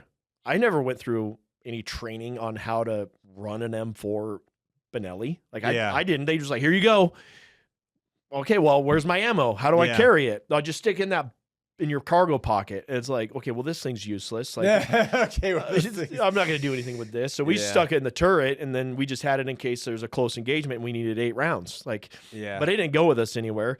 And that's the level of training that we got on a shotgun. Now, unless you're a breacher or it's like some type of specialty role, that's how you're going to be trained up on a shotgun. Well, 2 years ago, I'm in Singapore, trying to win a less lethal contract, and the guy says to me, the dealer says, "Hey, tomorrow we have a meeting. I've arranged a meeting, and I wasn't prepared for this. I've arranged a meeting with the base security for all of our bases, and they are curious about any solutions for counter drone." And I said, "Okay." He goes, "Will you please put together a presentation?" And I was like, "Awesome, tomorrow." So I get stuck in my hotel room and I type all this up, but it's something that we'd been looking at the time. And one of the big hurdles is all the shotguns that people typically think about when they think about shooting something out of the sky. They go to long barrels and they have tubes underneath them. So now you have either short capacities, limited capacity, and then imagine trying to reload that thing in any type of speed if there's another threat. I mean, you're better off just having 3-4 shotguns with you. Well, that doesn't really make it very practical. In fact, I was just sent a video yesterday of some Russians going down this river, and these drones are attacking them. I saw that. I posted that same video yesterday too. Absolutely, it's on the Dnipro absurd. River it's the Dnipro River over by Kherson, because when they liberated Kherson at the tail end of 2022, Ukraine took Kherson back, which is the west bank of the Dnipro River, but the east bank is controlled by Russia. And so they're constantly doing riverine operations through there. And when they do it, they're on these boats. And when you're on a boat, ISR can see everything. There's no concealment. There's no cover. There's no concealment. There's nothing. It's you and your boat, and you better get from point A to point B quick, because as soon as the drone catches you, regardless of what side of the fence you're on, you're going to get like swarmed by that, because you're out in the open, you're exposed. And they're not going to spend a shit ton of money on counter drone jamming devices, because sometimes they don't work. And if it's not concealed, it reduces, not only is it unlikely that you're not going to be seen, but they're just not going to waste the money on those jammers while you're on a river and completely open, because then there would be just a huge waste of money. So rather than do that, they give them inexpensive shotguns, and they're like, figure it out, shoot them out of the air with shotguns. Yeah, so they got 5-6 rounds on that shotgun, and I'm like, I was just watching the video, they're hauling down there. Ass. Now try loading 1 round at a time in a tube. Yeah, try doing this while you're on the river, and you're freaking going up and down. Yeah. That idea to me, I was just like, holy cow, where with our system, once you run out, you just load another magazine. Just put another mag in, and you're back to 10 or 15 or whatever the capacity of the magazine is. And so our system allows for, increased capacity, reduced overall lengths, manual of arms. It's faster to adopt. We hand our gun to people on ranges all the time. Have you ever shot an AR-15? Yeah. Okay. Well, here, this one is 12 gauge, so it's just going to kick a little bit more, but it's completely manageable and you'll enjoy it. And we get them shooting within seconds and minutes. So that whole thing about adoption, even understanding the sighting systems, we've done testing out to, so we'll zero a gun at say 50 yards with slugs, walk up to 5 yards, and then do an ocular cavity shot on a paper target, and understanding the height over bore, impacts. So you got to aim high so it hits the ocular cavity. Well, it's the same hold. as what you would see with your M4 with a 50-yard zero. So now you don't have to train sighting systems or anything else. And so really it just decreases a ton of time because there's a lot of misconceptions in the world about shotguns. Like, for example, I just need to point in that direction and I'll hit my target. I'm sorry, that's not true. Yeah. Okay. Plus, that's irresponsible.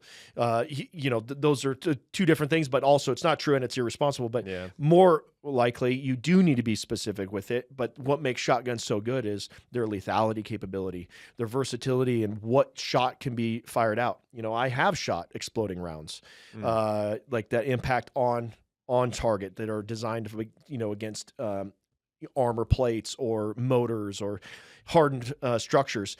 We have shot, accurized slugs. We have our own ammo for counter UAS. But the big thing about counter UAS, which is obviously the hot topic of the world today, is the skill required to do it. Yeah. It is insanely difficult. It's still manipulated by the user. The end user is ultimately the one that has to determine where. So it's not like a drone is just on a path. So most of those can be controlled, and so they can maneuver just randomly. And so you might have the perfect lead, and when you go to fire, it all of a sudden does something else, and you have to reacquire and do that. And some of these leads, based on the speed of this stuff, 60, 70 knots or 67 miles an hour is lightning fast, and it covers 100 yards super fast. And you need like a 20-foot, 12-foot lead, say in front of it. Well, that means that it's here and you have to shoot over here. That means that you're looking over here and it's over here. That's why whenever I see these dudes shooting these things out of the sky with AKs, like flat trajectory 7.62 rounds. Wild. It's crazy. I'm like, that dude is like, how sick of a marksman do you have to be to shoot a drone out that's moving 35, 40 miles an hour with a precision firing weapon? I mean, AKs are not like necessarily the most precise, but you're still shooting a 7.62 round instead of like buckshot, where it's like, okay, you got a big spread. Yeah, it goes to show too, because I get a lot of pushback when we go out there, and I argue skill. I say, listen, it's about how we frame training. It's how we teach them to perceive the threat. Yeah, we need drone targets. We need people to shoot clays. We need to understand what moving targets, what a lead is. We have to give them the skill before we just give them a drone to go shoot down. Of course, if you just go out and you're like, hey, yeah, you're the best top tier guy in whatever discipline you are, whatever unit you're in, but you're in direct action, you're in a sniper role. How does that translate to shooting a flying object out of the sky? It's like saying I'm the best long range elk shooter and I can shoot out to 1,500 yards and kill an elk. Does that mean that you're going to be the best duck hunter, the best grouse hunter? Probably not. That's right. That's it. They're two totally different skills, two different trades. And so there's some misconceptions, I believe, about what skill, how we need to do it. So I'm a proponent of that. But to your point of what you just illustrated with an AK, if an AK can shoot it down, that dude's skill, right? He's been doing it, right? And I see a lot of times we just go out and say, well, it's a shotgun. If we just point and shoot, we'll knock it down. So many times domestically, they start this counter UAS stuff and they just go out and they go to shoot clays and they do no training, no understanding of patterning, at what distance or anything, and they're surprised to see that their guys are failing to break clays. Yeah. And I'm like, yes, because you're not building the foundation. It's like, look at how we do square bay training. We start with a 0, we start close, we start to work our way back, we understand offset. There's little things you have to learn. Offset's just like a lead, but now you have an offset and a lead. Yeah, but that's the problem. Yeah, you have an offset and a lead, and plus they could be going that way and then bounce back the other way or cut down. Yes. I mean, there's so many different. It's like it's trying to shoot. It's going from shooting something that's like 2-dimensional because you're just trying to look at left and right and then maybe a little bit of distance to something that's in a 3-dimensional space. And it's like going like all over, dude. And it's fast. But I do believe, humans are able to take and look at an object and tell if the line is level. Yeah. We're able to do look at our tier 1 assets and see how fast they're able to make decisions under stress with the proper input and the proper training. I mean, you look at like Keg and Delta and those guys, when they're running those drills and you see them jump off a little bird and they take off sprinting, they go into that room, they start clearing that, and you're looking at that and you're going, holy cow, how are they processing that guy's not a threat and that guy is a threat? How are they processing that? So we're the instrument, and I think we can learn a lot from that. We could actually defeat those things if we just build the right base of skill. Yeah. What was the name of the company that you worked on, the first suppressor for that the Genesis Arms shotgun? Yeah, so at the time it was Rex Silentium. Rex Silentium. Yeah, and before that there was Silencer Co., who had released a Salvo 12, but they had some limitations. They don't want you to shoot rifled slugs and stuff through it. So Yeah. Rex came out with the idea of basically, let's shoot whatever we can through it. Yeah, and then after them, how long was it before you guys started working with Huxworks? Because I know that that's one of the companies that does a lot of work with your suppressors for that specific shotgun. I mean, you guys have a pretty good partnership, right? Yeah, absolutely. So what happened was that Rex Silentium, their prototype can was a different design that we were doing all the testing with, and then he made a revision change, and we ended up having, in that revision change, we had some failures, but it was due to making sure that the system was manufacturable. Yeah. So they were trying to make sure that the system that Rex was manufacturable. And ultimately, it didn't give us the best performance that we were seeing before. And so we ended up having a conversation with a breaching training company called Darcy out of Arkansas.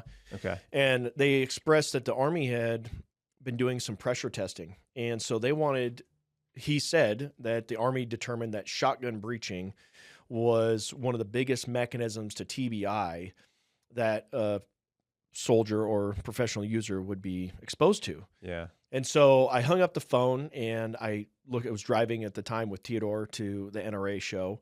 And I said, hey, how short of a barrel can we make for real? And he goes, 7. And I said, well, we already do that. And he goes, well, if it's suppressed, we could probably go maybe 5 inches. He goes, but it's really short. I mean, if you think a 2 3/4 inch shell, 5 inches is you got 2-inch barrel. Yeah, It's super tiny. Yeah, it's teeny. So, but he goes, but if there's a suppressor, that adds like 5, 6, 7 inches. Yeah, onto and say it's a monocore design, basically it can be like a barrel extension. He goes, that probably would work. Yeah. So I made it my goal at that moment at NRA to just hit all the companies that build suppressors. Okay. And out of that, Huxworks gladly responded. And from that day forward, we started to build a very open partnership and relationship. And today we have the exclusivity on the Ventum 12K, which is the 12K is like for a short version of 12 gauge can. And we launched that. I think it's our second year with it. So yeah, it's been 2 years. We're going on our third year with that exclusivity. And I'll be honest, we have done that. We've done that can dirty. We have taken it to so many full auto ranges. I have shot that thing abusively. Shotgun shells are notoriously dirty. Yeah. So the can does fill up with plastic and lead, just from the heat and the vapor. As that gas of the wad goes through, there's off gassing of plastic, and then it hits the suppressor. And what do suppressors do? They cool, and then it just builds like a plastic lead condensation inside there. So it just builds up over time. I went like close to 5,000 rounds, which you're supposed to clean every 1,000. Yeah. And I didn't break it. And I'm like, man, this thing. It's pretty quiet too, all things considered. Yeah, I mean, what it does mostly is obviously you get some dB reduction, but we're on a 5-inch barrel, so it's still loud. It sounds more like a pistol going off versus a shotgun. Yeah. But we were able to achieve a reduction in that pressure. So Hux was able to reduce that pressure in the initial testings that we got 60%. 60%. 60%. So Wow. when you shoot it indoors from a vehicle next to somebody, that pressure is so reduced, it makes it way more enjoyable to shoot. And I don't care if it's on a 5, a 7, a 10.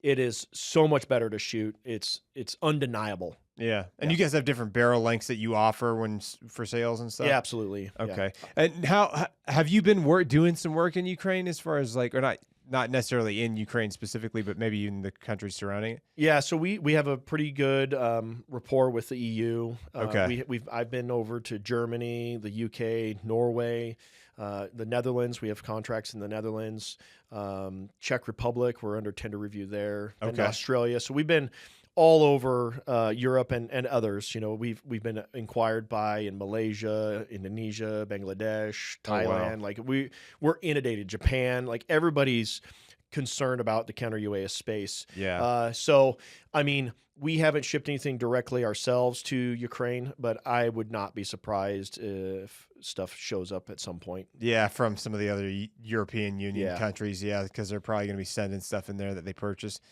That's cool, man.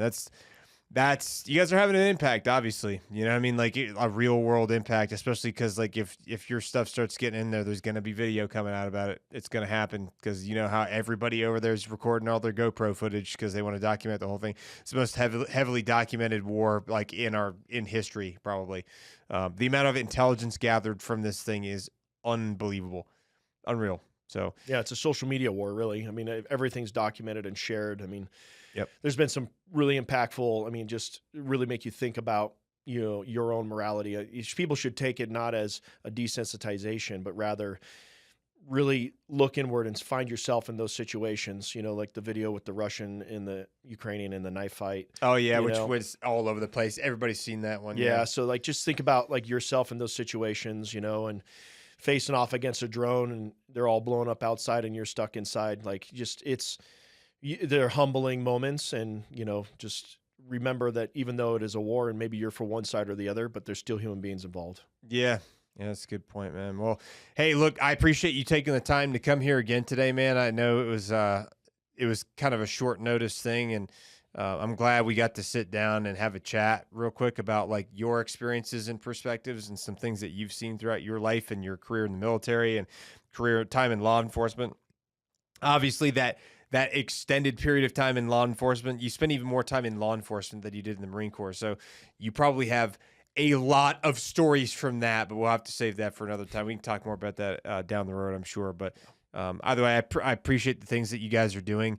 I think you guys are doing awesome work. I've seen and heard and fired your weapons, and you know, everybody speaks very highly of it. Obviously, I've never heard anything negative. So you guys are crushing it out there. I'm glad that you were able to transition from the police force straight into a job, so you didn't have to take a gap in being paid and find some other random job you didn't feel passionate about.